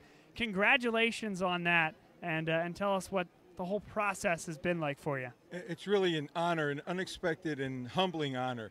I was once cut from JV bowling, so for me to get into the Hall of Athletics, it defies description. I got a call in work probably about 3 months ago from Marty Stanzak. Many of you know Marty. And I thought he was just trying to get some emails from the class of the 1989 football team, which was getting in. When he told me that I was going to be inducted in the Hall of Fame, it just sort of like shocked me. And I just sat at my desk for about a half hour and just it was sort of numb that would occur. But it's 8 days from now, it's actually going to happen. Pretty amazing. You are referred to by Ted Solari as the wizard with a Y of Windmore for the articles you put on his website. And, of course, Ted, the preeminent source of all things high school athletics from a wide perspective across Philadelphia. But he relies on guys like you that do it at the program level. And you have compiled 25 years of the LaSalle versus St. Joe's Prep rivalry. You've done 100 players who have scored a touchdown in LaSalle history. What was the genesis for you taking that step and becoming this involved with the LaSalle program? I'll first say that Ted Solari was probably one of the catalysts for me being able to compile data. He has so much stuff on his website. He sent me rosters from back in the 70s and 80s, so he really started me off in a lot of things that I did. I think that the catalyst probably was right after the 09 state championship. I was going to become the communications director for the Touchdown Club for the coming year. And I just wanted to get to know more about LaSalle football as I was going to be transmitting that information to the parents. And so I scooped up a lot of old yearbooks, got to know about the past history of LaSalle football, knowing some of it already, but it just engulfed me and just brought me in, and it went from a hobby to a passion to an obsession. And I really just love doing that, of merging some of the old guys with the young guys. Sitting in front of me are two greats from the early 60s, Jim Cowell and Jim Maxwell. Getting to talk to guys like that and getting to stand in front of the team for the alma mater as we do it now, maybe spanning 75 years of LaSalle football in terms of my interactions with people. It's just really been a blast. And, beyond just what you do in terms of keeping track of stats and writing, a lot of that writing goes towards a newsletter that I know a lot of this community, it receives as far as LaSalle football and beyond just the football program, just people that are fans of LaSalle or LaSalle enthusiasts. So what kind of feedback or what do you hear from people as far as, what they think about your newsletter and kind of the work you do there, keeping everyone connected with this community? Well, for instance, on game day, I now basically take a bunch of 3x5 index cards and write down every play, who made the tackle, what kind of play it was. I actually tried to do it with a recorder one time, and during the middle of a play, I dropped the recorder through the stands. So I needed to go back to paper and pencil, and that's what I do. And I'll go home and write basically about play-by-play of the whole game and get that out to everyone probably sometime after midnight. So that's the current thing. And then I have a lot of other features where I might do something about a team in the past. I just did a retrospect on the 2006 team, and it was the miracle at Northeast High School where LaSalle beat the Prep 14-7. And one of the stars of that game is walking along the sidelines for LaSalle right now, Joe Migliaris, who's a receivers coach. And he made some great catches in that game, including a touchdown catch. So every time you just come out to a LaSalle game, you see the current game, but you see history of LaSalle in the stands, on the field. It's just all encompassing now when you pull it all together. This is Bill Wasilenko. He's a LaSalle historian here, and we can't let you get out of here before we ask you about your sons and their experience with LaSalle football. I know that they were very accomplished players, and you derived a lot of joy out of that. So what was it like, not just to do this as a patron and somebody that is a steward of the program, but to have your own flesh and blood play for the Explorers as well? Yeah. Well, Steve, a graduate of 2011, was a baseball guy, not a football guy. But Dan, in 2012, did play football all 4 years. He was a first-team All-Catholic offensive tackle in his senior year. In 2001, I took them to their first LaSalle game at Plymouth Whitemarsh. They were playing Plymouth Whitemarsh in an opening game. The game ended in a 7-7 tie. It was shut down by lightning, believe it or not. But when I came to the game, I had not been back to a LaSalle game for plus 25 years. I almost didn't want to see anyone that I knew at the game. So you just sort of crept in, you sat down. But then a practice that Joe Callister started in 1984 was the band playing the Alma Mater with the team holding up the helmets. And that grabbed me. It basically grabbed my heart, and it says, I got to come back. And that just was a slow, long journey back to LaSalle. A great story in 2005 that happened basically at a baseball camp with my sons was just another great experience they have, and they were starting to bleed blue and gold. So it was a slam dunk that we were going to be sending our boys to LaSalle, and they had a great life, great 4 years here, and it still goes on as they've passed through college. I mean, they're always back and getting together with some of their classmates, and it'll go on forever in their lives. So one question I have, and I know this is a tough one because you know a lot of history going back many years of LaSalle football, but if you had to pick a year, that comes across as one of the most exciting in the history of this program, what year would you point to and why? Well, the closest one that I would say is obviously the state championship year. Steve Sinnott lives next door to me, and the whole team would come over all summer long after having lost to George Washington in the previous year in the city title game. And there was just a mission that those guys were on, and you just saw it. It was a very senior-laden team. They went through a bunch of hurdles. They won a couple games in the snow, including the state championship game, and that's the one that I'm most intimately involved in. But as I go back and look, I mean, there were great teams, the 1955 team, the 1957 team, the undefeated 1996 team, 14 straight wins, and now the 1989 team, which is going to get into the Hall of Athletics next Saturday. All were great teams, and there actually are some others too, but I probably got to lean right now to the 2009 team. There you go. And of course there was the 2006 team that kind of got it all started in the Drew Gordon era, winning that game against St. Joe's Prep. You can catch that retrospect on Bill Wasilenko's YouTube channel, and I know that that's gotten some phenomenal viewership already, and hopefully we can drive some more traffic as well, because the work you put in there means so much to a lot of people here at LaSalle. So for those who don't know, tell them where they can go. There you go. Okay, the YouTube site, my channel is Billy Waz, W-A-Z, LS69. So there's a lot of things that I've done. There's probably about 45 or 50 videos of LaSalle football, some great plays, some individual highlights of certain players, and some themes. And there's a couple of them. One is called 100 Players, 100 Touchdowns. And then there's a sequel to that, another 100. So there's 200 different LaSalle players that you can see score touchdowns. I have about 83 more, but I think as we get a couple more people like Octavius Carter and others score, maybe we'll get up to 100 and be able to get that third volume going. Bill, live TV here. We'll have you slide in just a little bit as the coaches are coming by here for Archbishop Carroll. Certainly apologize for that, but it's a look inside the booth and the real life nature of live TV. So that's a lot of fun. There's Chris Carabello coming by as well. Bill Wasilenko is here with us. Bill, LaSalle plays its 1,000th game next week against Archbishop Ryan. It's at Plymouth White Marsh High School. It's homecoming weekend. Please tell us all about the activities and the fanfare that will occur that weekend. Yeah, it's really a day to show up at LaSalle and get involved in a triple header. It is the Hall of Athletics induction ceremony inside the school. I think it's in the auditorium at 1 o'clock. That'll go on for about an hour and a half. And then there's a family barbecue from 3 to 6. I believe that's in the gymnasium. And that is a neat affair as people file in from the Hall of Athletics ceremony. If you buy a ticket to that, you also get a ticket to the game that night, which will be at Plymouth White Marsh against Archbishop Ryan. It will be a homecoming game, and it will be LaSalle's 1,000th game. Quite a journey from their first games in 1903. And just try to be there. It'll be a momentous affair. Let's talk this team quickly as we turn our attention in just a few minutes to the second half. This team has parallels. You mentioned the 1957 undefeated team, the city champion. There's some parallels there with Al Selecki, the grandfather of Danny Selecki, who also came in a backup capacity in this third game of the season, led them to wins. Danny, much of the same so far.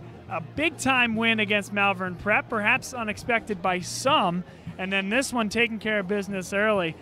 If you could give your perspective on this year's team compared with everything else you've seen, read about, researched in LaSalle football history. All of LaSalle's championship teams seem to have had a great core of seniors, and especially a core of seniors on the offensive and defensive lines, and that's what this team has. Championship teams also have to have great skill position players, a quarterback who can move that ball around the field, and a good defensive back seven. Right now, I think, there's still some testing going on maybe with the defensive backs, but things are picking up defensive-wise, and it really is a team that's coming together, and it's going to have has already had a lot of experience prior to this year, and come late October, we should be ready to roll with some of the big dogs in the league. Bill Wasilenko, thanks so much for coming on. We appreciate it. The Wizard of Winmore and soon-to-be Hall of Athletics inductee. Thanks for coming on the broadcast. Thanks a lot, Bob. Okay. Good seeing you. Take care, guys. Okay, thank you. And it's time for football, just like that. Wow. And we take you in live, kickoff underway, and back into the end zone for a touchback. Incredible timing there. Incredible time, as always, talking to the Wizard of Winmore, Mr. Wasilenko. But incredible timing to wrap that up.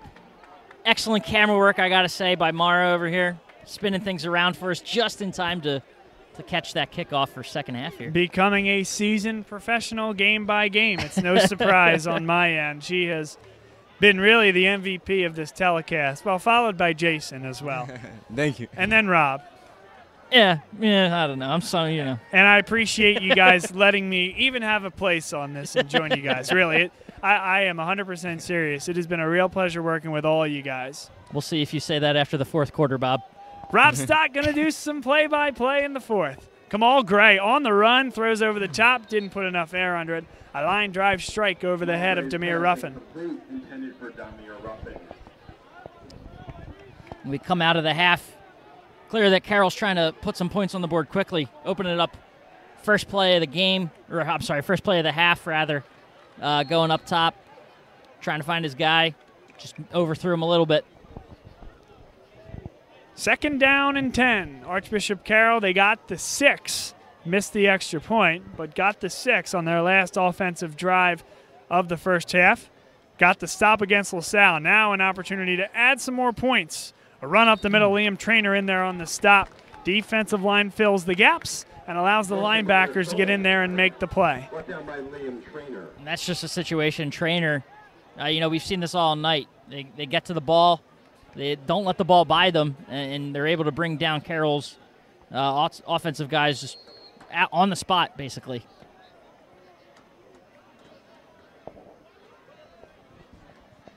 Third down and 8. Big opportunity for the LaSalle defense to get right back off the field. Quell the Carroll momentum that they gained by getting that late touchdown and now receiving the ball. LaSalle brings the blitz, and it's incomplete. Pressured in the backfield was the quarterback, and he was intending that ball for number 41, Bobby Ferry. And nearly picked off there by Frank Joyce. The Explorers just fell a little bit short of him. But an excellent first drive for the Explorers defense, coming in, forcing the 3 and out.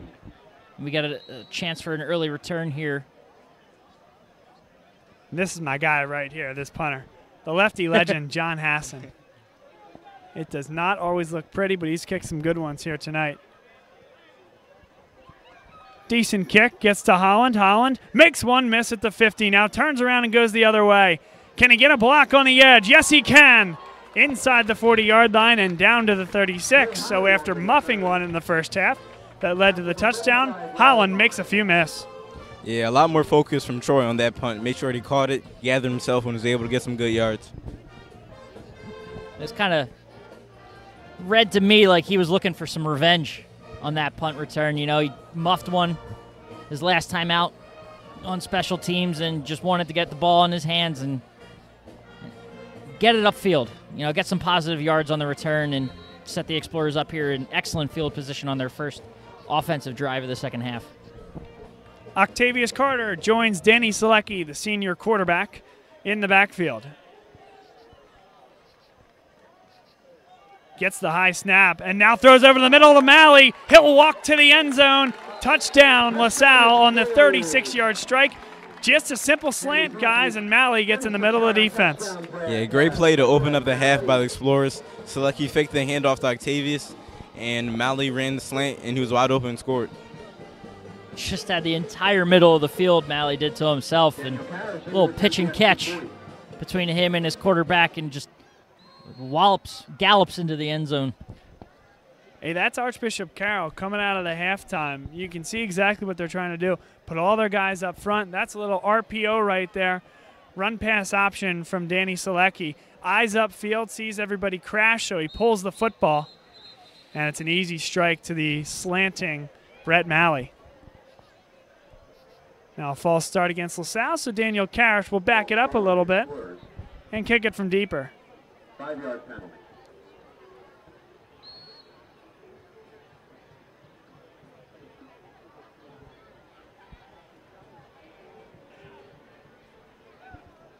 This kick will come from the 15-yard line.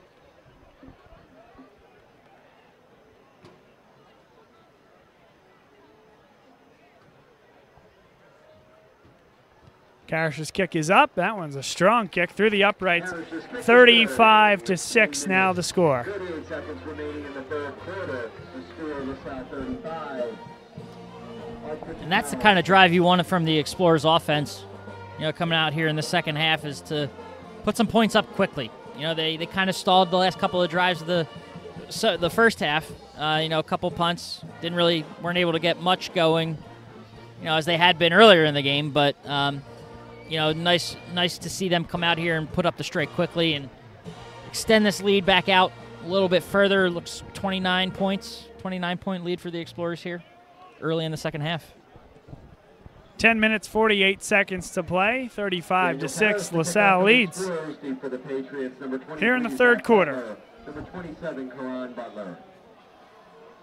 Rob, how you feeling? You're 10 minutes and 35 seconds away from play-by-play. I'm jittery. I'm a little jittery. I would appreciate your support along the way. Bear with me, but we'll see what we can do because I got some some work to do next week. The 1,000th game in LaSalle football history next week. Karras, another deep kick, strong, halfway into the end zone. And LaSalle's defense back onto the field. Now, of note, LaSalle leading by 29 points. Once you get to 35 points, it will be a running clock. So if LaSalle were to score the next touchdown, it would be running clock the rest of the way. Once it goes to running clock, it can't come back from running clock. Even if Carroll were to score a touchdown or two at that point, it would remain for the rest of the game. And I think the Explorers know that I'm about to call play-by-play, so they're trying to put that 35 up so we can get in and out of here as quick as possible. Yes, I'll be away next week, so leaving it in the very capable hands of Rob Stott. And I know I do joke with him a lot, but there is no joking with that. Rob will do a great job doing play-by-play next week, and can't wait to hand over the reins to him and maybe listen from the reception of the wedding that I'll be at. Maybe just a little bit. Just a little bit. Just to make sure I'm okay, that nothing's on fire, that Jason and I are holding the fort down well for you back here. Yeah, we're going to hold it down. We'll see. Depending on how good it goes, maybe I don't. What if I don't want to give the reins back? There you go. It's yours. I'll just dance for a living because that's what I'll be doing that night. I don't think anybody wants that, though. Mara's making faces. I didn't mean that. It's got to keep it PG here. Handoff to the inside. The guard pulled, and now that's a nice gain up the middle by Demir Ruffin. Great blocking up front, though. Number 54 in there, Matt Dombrowski, made the big-time block, pulling from the left-hand side of the line and allowing the seal. And it looked like senior defensive back Alex Santoro for the Explorers made that touchdown-saving tackle. I mean, if he doesn't make that stop, I mean, we're talking about another 6 points on the board for Carroll there. Yeah, I was just about to say, if Alex Santoro, if he didn't make that stop, they definitely would have scored. The field was wide open. First down and 10.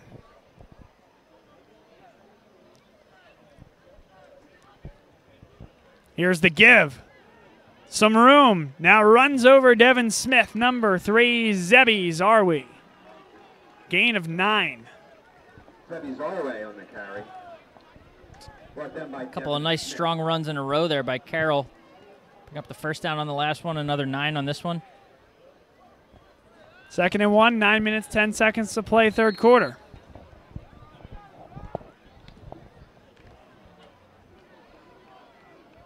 Tight formation will bring Charles Roten up to the line. The defensive back on the near side of your screen, number 6. Now Zarwi, the fake is to him. Now they give it up the middle. Number 24 might be short. Russell Minor Shaw. And now looks like they give it to him. So a good second effort from Minor Shaw. Gets the 2 yards requisite for a first down. Just a strong inside give to Shaw, or Minor Shaw. Looked like kind of an inside handoff, sitting there in that fullback position. Closer to the line, you kind of get that quick momentum rolling forward, and he's able to fall forward for a first down. First and 10 for the Patriots at their own 44. The give right up the middle, Minor Shaw. Good run for 4 yards, right in between the tackles. Russell Minor Shaw on the carry.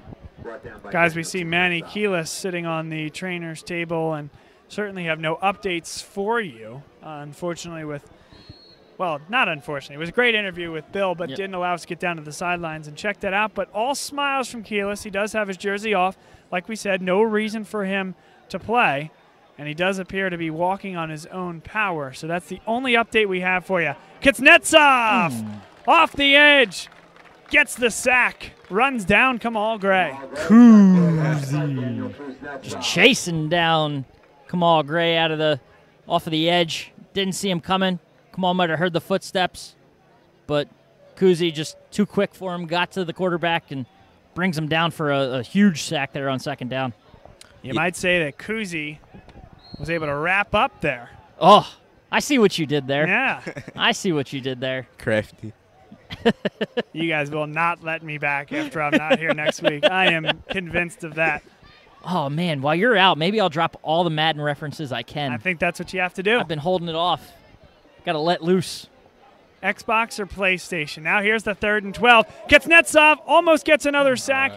Somehow, Gray gets rid of that ball. 4th down, though, on the incompletion. I saw a lot of contact there in the secondary. You know, Kamal Gray's lucky to get away. I think the Explorers defense is a little lucky to not get a flag for some early contact at the very least there. But still a 4th down. Bring it on your guy. There he is, number 55, John Hassan. The offensive guard, the defensive end, and the punter. The lefty legend. Line drive kick, Malley comes and gets it. Malley runs around. Kessler's going to get a block. Malley, can he get to the edge? He can, to the 50. Cuts inside at the 40. Hit there and dropped at the 36-yard line. So once again, great field position for the Explorers. Malley making it happen with his legs on the return. Yeah, great return by Malley. He saw the left side of the field was open, so he returned to it. The Explorers, they threw a few good blocks, and he was able to get to around the 40. Benefit of those wide hash marks there. You know, you kind of see the punt return men line up on each of them. Malley was on the one to his right. Had a ton of room to his left, able to utilize that space, get a couple blocks, and spring himself for an excellent punt return.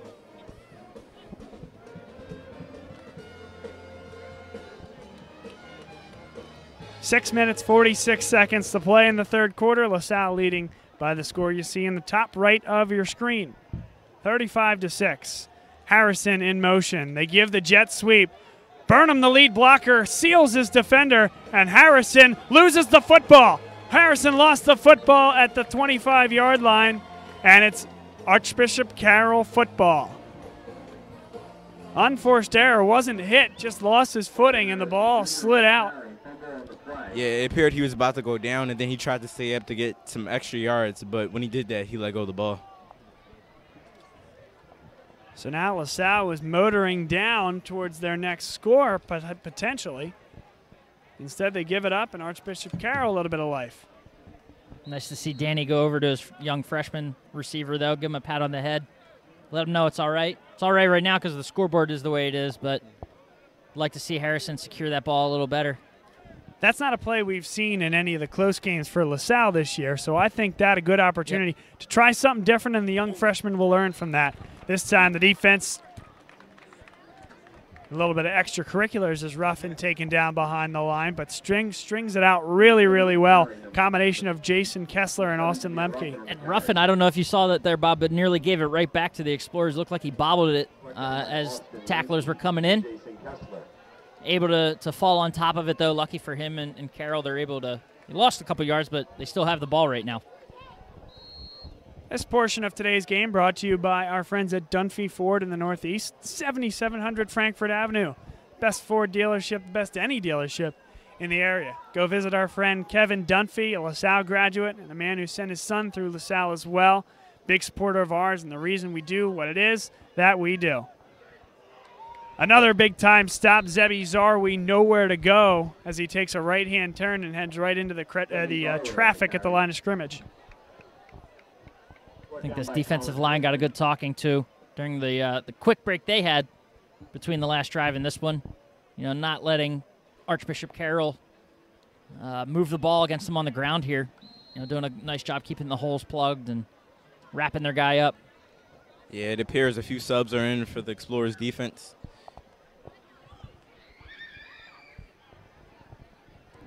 Five minutes, 8 seconds to play. 3rd down and long for Carroll.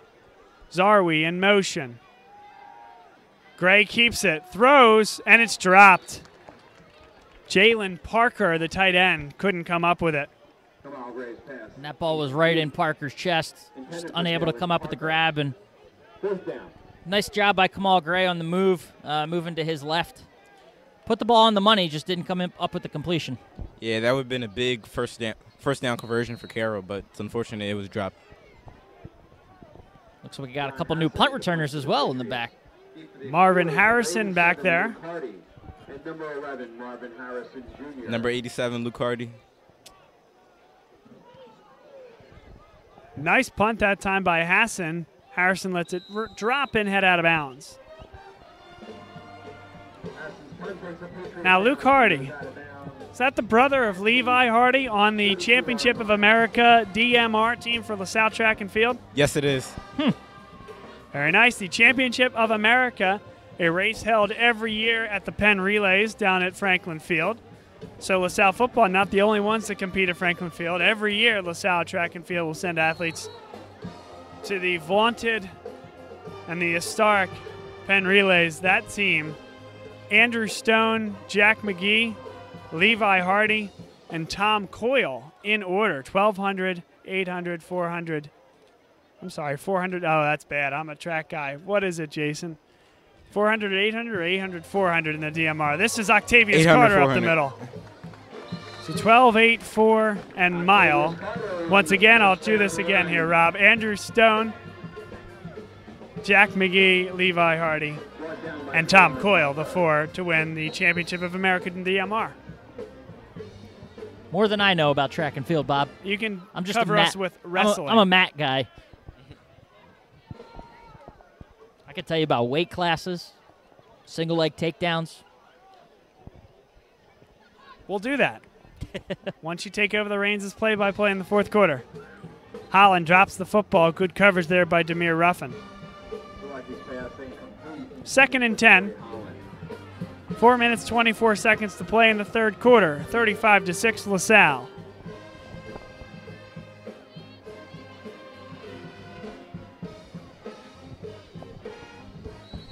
Do you think as Q4 rolls around, a little more switching it up on the offense? Yeah, I think so. I think you already saw that with that jet sweep to Harrison. Yep. But you're talking about a switch at the quarterback? Yep.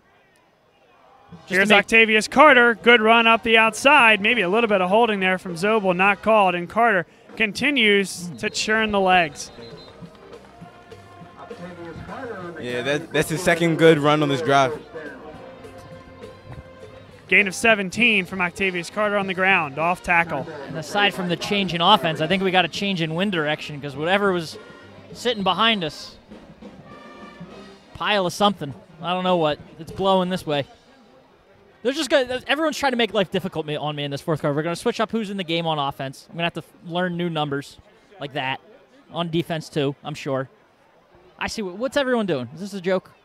You playing jokes on me? Low snap. Selecki stays with it and goes down. It'll be a loss of a few, but could have been a lot worse. You want to say something? Just do it, Bob. Say something. I got nothing. You crack me up, Rob. We're also going to make you call the fourth quarter while riding on the back of one of those horses right behind us on the horse farm. Might as well. Why not?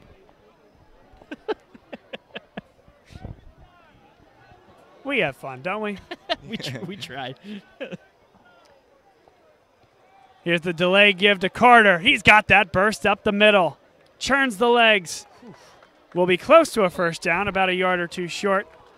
But Carter, I really love when he sees that hole, Jason. He hits it right away and with serious speed and power for his size. Yeah, Octavius, he's definitely a different type of back from Manny. He's more of a speed back, and if you give him open field, he'll definitely make big plays.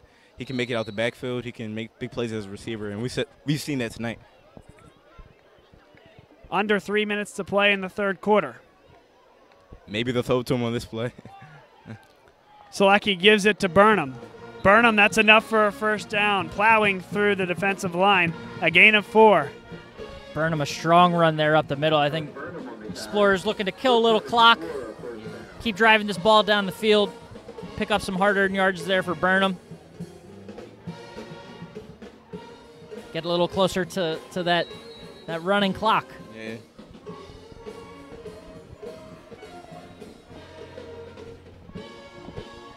A reminder for those of you prospective explorers, the open house is next weekend, October the 1st. I'm sorry, 2 weekends from now, October the 1st, a Sunday from 11:30 a.m. to 2:30 p.m. If you see yourself as an explorer, come visit us. Octavius Carter the give. Carter busts through to the end zone. Touchdown, LaSalle. From 13 yards out. And that is just the speed of Carter. I mean, it looked like he was going to run out of room there real quick. The way the Carroll defense was spreading along the line of scrimmage.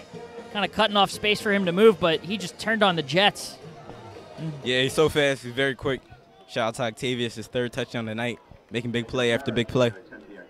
Big game for Octavius Carter. And again, there's that patience, patience, patience. See the hole and hit it right away. And that's what he does so well.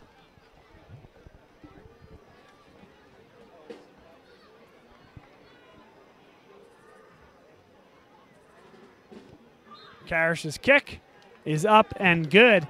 It's now 42-6, LaSalle leading Archbishop Carroll with 2:07 to play in the 3rd quarter. And now when do we see the clock? It'll be now. On the kickoff? Yep, on the kickoff. Let's quickly visit our partners at Dunphy Ford here on BLS.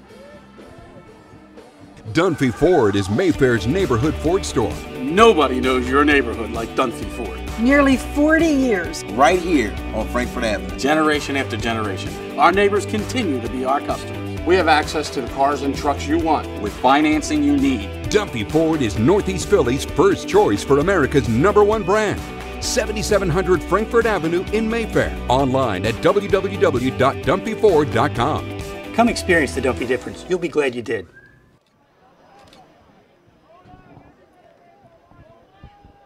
A 42-6 lead for the Explorers, latter stages of the 3rd quarter. Your EXPN team tonight, an ESPN production, and it's on BLS. Bob Long, Rob Stott, Jason Bempa, Mara Jones is on camera. Daniel Karish launches it deep again. Another solid kick. And it'll be Butler out of the end zone. Butler cuts up at the 15 and is met there. Dropped by a cavalcade of Explorers led by both Sean and Brennan Daly. Brothers teaming up to make that tackle. Zach Butler on the return. Brought down by Sean Daly. Now we got that running clock. Down to 1 minute, 40 seconds to play in the 3rd quarter.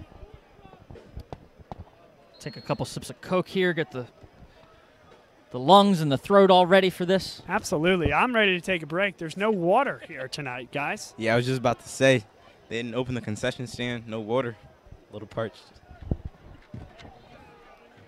I'm about to strike under these working conditions.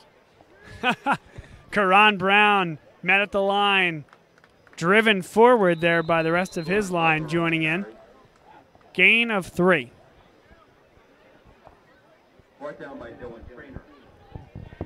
Under a minute to play now in the 3rd quarter. LaSalle taking care of business tonight in the Philadelphia Catholic League opener.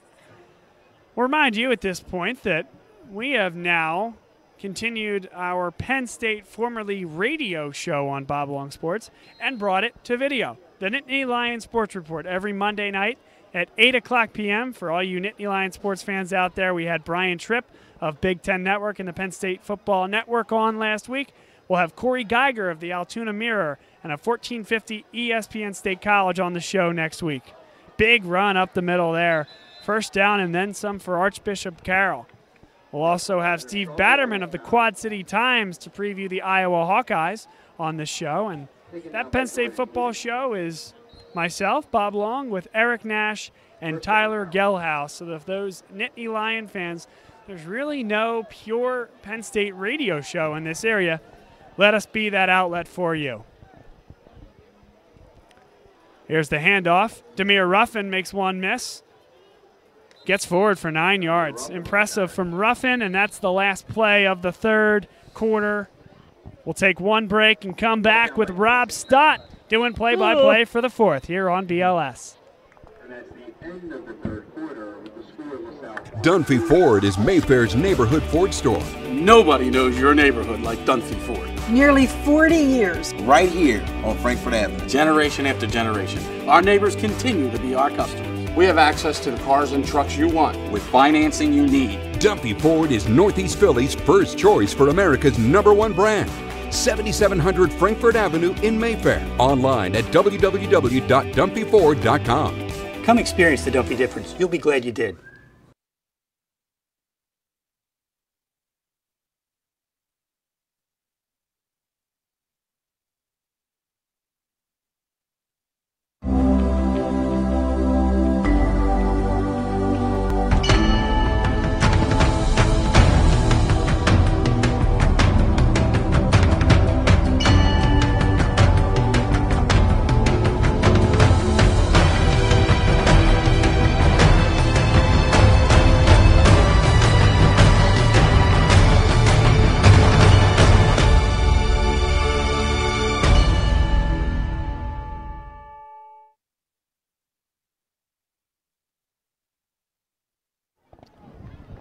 And we are back for the fourth quarter. Bob Long has handed the reins over to Rob Stott for play calling duties. Bob, I don't know what you're thinking here. I'm just leaning back against the fence watching you do your thing. We're going to give it a shot. So we start the fourth quarter.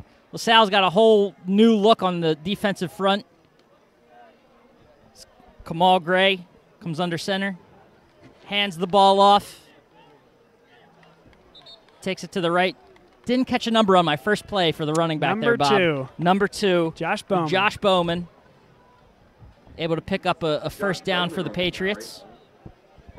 And a reminder that we got a running clock here, so we'll see it tick under 11:36 right now.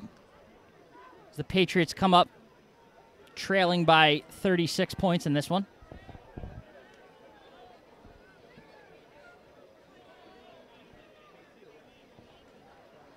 Bowman in motion. So an inside handoff there, but LaSalle's defensive line, a whole gang tackle there up front. Able to keep things to no gain there on first down.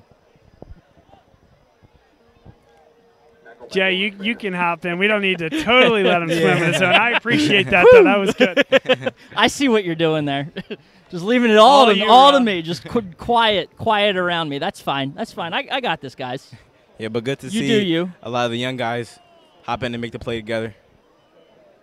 Now Gray up under center again. Comes out with the bootleg going deep. Where in the world? I have no idea what he was looking for there. Just way overshot his man. Looking for Carlin Brown. Yeah, overthrew him for about 10 yards. I guess he wanted 7 on that play. He wanted 7. I don't know that Brown did, the way he was running. But we tick under 10:15 here left in quarter number 4. And, guys, the key, we've beat it to death here, but the offensive line and defensive line of LaSalle have won them this game tonight. Being able to move earth on both sides of the football. On the defensive side, getting to the quarterback. On the offensive side, moving south and allowing the running lanes for Carter and Keyless when Keyless was still in the game. And the Explorers show pressure, and they bring it here. Able to avoid it. Yeah, Carroll, they've been able to have some success versus LaSalle's second team out here. Kamal Gray did a nice job recognizing that pressure, stepping up, seeing it all go by him, and runs for the first down on his own there, Jason. Yeah, pretty impressive run. That's a sellout blitz there, guys. All the linebackers coming through. There's no zone spy, which allows Gray to get way down the field there. How's it feel to do a little color? I like color. I really like color. It's fun. It's a good time. You're watching different elements of the play with color. Kamal Gray. It's like a little inside handoff. It's number 3, Zylan Zarway.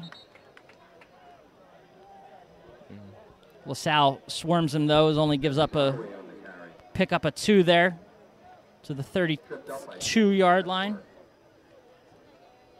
Again, can't say it enough. It's a saving grace tonight. We got that running clock. We're down under 8:45 now in the fourth quarter. What's a key on those jet sweeps, guys, especially when they're running it from the 1 hash mark and coming to the long side of the field, is to have an outside linebacker that can really move. And that guy, has been Jason Kessler over the course of the game. We've seen some different guys come in late, but that was Kessler still in the game that made that play. Him stringing that out wide and staying with his assignment's a big credit to him.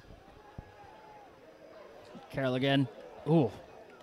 But, yeah, Kessler, he's been one of those seniors who, when he's been put into the game, he's been able to make big plays for Explorers on the defensive side of the ball and contribute. The inside handoff there to Karan Butler, who stays down after the play. Dragged down by Brendan Fresco. That will stop the clock at 8:03 to play. All right. Thank you, Bob. Hey, no worries. So we do get injury timeouts on running clock situations. So sure. What we have right now. Now, the reason, once again, that Rob is doing the play-by-play tonight, right, for all the listeners out there, you can expect to hear a lot more of this next week, as it is the homecoming game against Archbishop Bryan, Saturday, September 23rd. My really selfish and really good friend Mike is getting married that day, so I don't know what he was thinking. Thanks, Mike. He didn't check the LaSalle football schedule. But I am, like I said, happy to give the reins off to these guys, Jason and Rob. We'll do what we can. We'll take and take a camera care. person to be determined. Yeah, Taking applications. It's going to be a good time. So we got the youngsters down there playing some football. future explorers, it looks like. Very good. He's got a Barcelona jersey on, the guy that just is moving with high speed from left to right. High stepping over the equipment. Fist pumping the explorer. He's at the 50. He's at the 49. Juking and jiving inside of trash cans and coolers. How's that for some play-by-play? I love it. Great He's camera moving. work, too, from Mara. He doesn't have the ball real secure. He's tossing it up and down, but all right, I guess we'll get back to the field as Butler is now off of the field, and Kamal Gray comes back up not under center, in the shotgun. Ready for this 3rd and 7 play. Takes the snap, looking to his left, and finds number 4, Lamar Ramsey, for a first down right around at the 20-yard line. Number 4, Lamar Ramsey. Yeah, even though the game it's out of reach, it's good to see Carroll have put together a pretty good drive right here. It's a good confidence booster. 1st and 10 here for the Patriots. Clock now under 7:13 and ticking. They look to put some points on the board and make this one look a little more respectable on the scoreboard. Time an inside handoff is completely stuffed. Russell Minor Shaw got the ball but wasn't able to go anywhere on that play, Jason. Yeah, it wasn't. Even the second line for LaSalle, they come in, they do the same thing that the original line done. They come together and they make the play. We haven't seen LaSalle tinker much with the defense today from a schematic discussion. They come out in their base 4-3. They have their 4 secondaries, 4 guys in the secondary as well. Now, we've seen them go to nickel a couple times this year, but really haven't had to tonight based on the offensive. And Kamal Gray looking to the outside. It's like number 21, Carlin Brown, just unable to come down with it. Nope, Russell Minor Shaw. Play was broken up. Going to need some junior cornerback, Jordan I think you Heaton. were right. I think that was Carlin Brown, number 21, wasn't it? Chris throwing me off. I think it was. I thought I trust your instincts. All right. That's thought I was about to have to break out some binoculars for next week, but maybe I'll bring some and just give them to Chris instead. There you go. Ouch. A little motion. A lot of motion we notice out of this Patriots team. Nice hole up the middle there for number 24, Russell Minor Shaw. That time does get the ball. Picks up another Patriots first down and inside the 10-yard line, so we'll go 1st and goal for the Patriots with 5:18 remaining here in the 4th quarter, 4th and final quarter of the PCL home, in air quotes, opener for the LaSalle Explorers. Looks like it's going to end on a positive note here, guys. Yeah, definitely a great way to start the PCL play this year for LaSalle, getting a big win over Carroll. A lot of people, Octavius Carter, Dan Selecki, the whole defense, and basically the whole receiving corps, everyone did their part today, and it shows on the scoreboard. Joshua Brown that time got the ball, able to bring it down inside the 5 to about the 3-yard line. See if the LaSalle defense here, what could be the last drive for them, if they can hold on here and force Carroll to possibly settle for 3. Now I don't think they're settling for 3. I think it's probably 4 downs not. here. Oh, fumble. Never mind. Didn't really get a good look at what's happening down there. Signaling 3rd down. So it looks like Carroll recovered. That sets up a 3rd and 3 from the 3-yard line. Goal to go. Just under the 4-minute mark we tick right now. Salle leading on the scoreboard 42-6. It'd be interesting to see if LaSalle defense could hold off right here. It's a big goal line stand. It's a nice situation for them to be in. Get some work in this, you know? Yeah. Some of the young guys, see them show heart. Minor Shaw again there, sorry. Jason, Minor Shaw getting the ball and stopped right at the line of scrimmage by LaSalle. Bring it up 4th and 3. So here it is. So now you owe me 2 hot dogs because they went for it on 4th down, like I told you. I'm going to be broke by the end of this one. 2 hot dogs are going to make stretching me thin, Bob. You know what? Just go get Carson a nice meal, and we'll call it even. There we go. He deserves it. Got trips to the right now for Archbishop Carroll. Taking the snap. Swinging it out at, what are we going to call it? Completed pass, it looks like, but short of the goal, short of the end zone, so it's going to be a turnover on downs. It's a shame there, Rob. It's a really well-executed rub play where you have the guy on the outside run up, take out that defender, and then the receiver in the slot just heads out straight wide. It just wasn't the right pass, and he had to go down to get it. Yep. Obviously, in high school football, there's no down by contact. As soon as that knee hits the ground, you're down, and that's the difference there on a very well-designed play. Yeah, just unfortunately for Carroll, it looks like it came up just inches short of the end zone for them. So LaSalle's going to get the ball in a pretty precarious position here themselves, having 99+ yards to go to the opposite end zone. Yeah, it's a great stop by the defense, but as a result of getting the stop, now the offense has to go 99 yards if they plan to score a touchdown. Expect to see a heavy blitz package here from Carroll.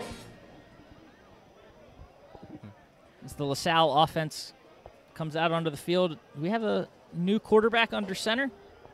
Jack Machida. Little Jack Machida, number 15, and young taking over. Young backs Jalen DeVos. Sophomore quarterback.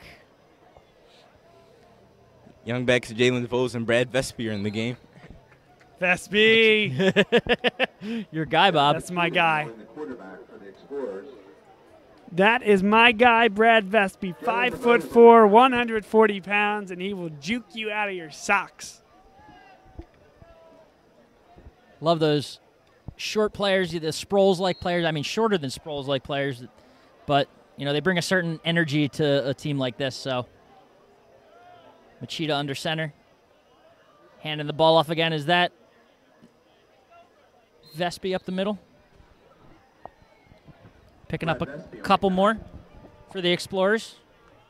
Bringing up 3rd down and about 4 here as the clock inches towards 2 minutes remaining. We're at 2:09 and counting here in the 4th quarter as the LaSalle Explorers continue to lead the Archbishop Carroll Patriots 42-6 here in the 4th quarter.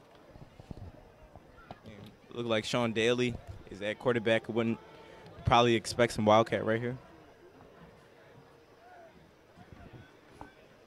Daly does take the ball right up the middle, picks up the 1st down for the Explorers, carries the ball out over the 15 to about the 16-yard line for LaSalle. And that'll just about wrap it up.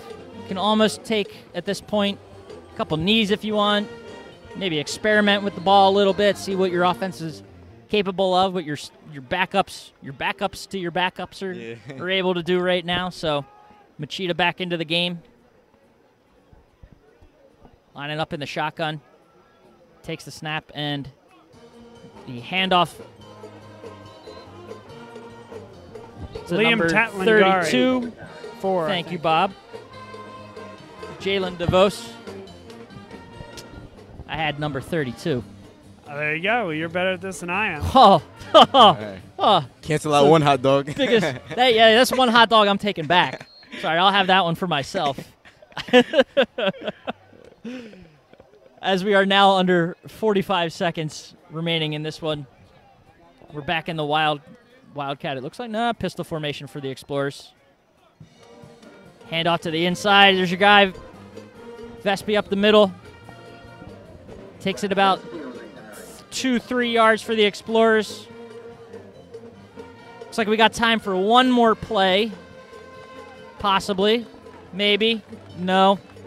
Looks like the LaSalle coaches are saying that is it. Let's line up, call it a game, let the clock run out on our first PCL game of the season, and come away with a huge win for the Explorers in their PCL opener over the Archbishop Carroll Patriots, 42-6, guys.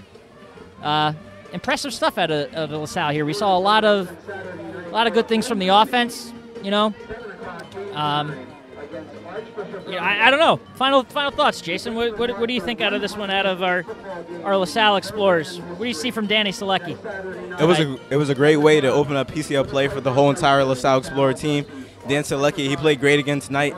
He missed a few open targets, but it really didn't affect LaSalle on the scoreboard. As you can see, 42-6. The defense played well again, making big plays. The first unit played well. The second unit came in and did well also. So good overall team win. Bob, thoughts on the game tonight? This was a game last year on the schedule where they did fall asleep a little bit in the first half, trailed in this game at the half against Archbishop Carroll. Also their first game in Philadelphia Catholic League play. We saw an entirely different team here tonight. They came out, they punched Archbishop Carroll in the mouth. They went up 28-0 before. It was a muff punt that set up the touchdown for Carroll. So truly, the defense firing on all cylinders, the offense firing on all cylinders. Danny Selecki continues to fire on all cylinders, and that's really the concern that I think some people had. Not really as much about Danny, but as much Isaiah Jones out again. Don't know for how long. What is the backup situation? But Selecki, with a full week to get ready before Malvern, was very, very solid and was solid once again today. Come in. This is a game you should take care of business. They did just that. So that's my takeaways. Come in, do what you need to do, and finish every play. I thought this LaSalle Explorers team did a great job of that tonight. Yeah, Let's now turn your attention to the alma mater.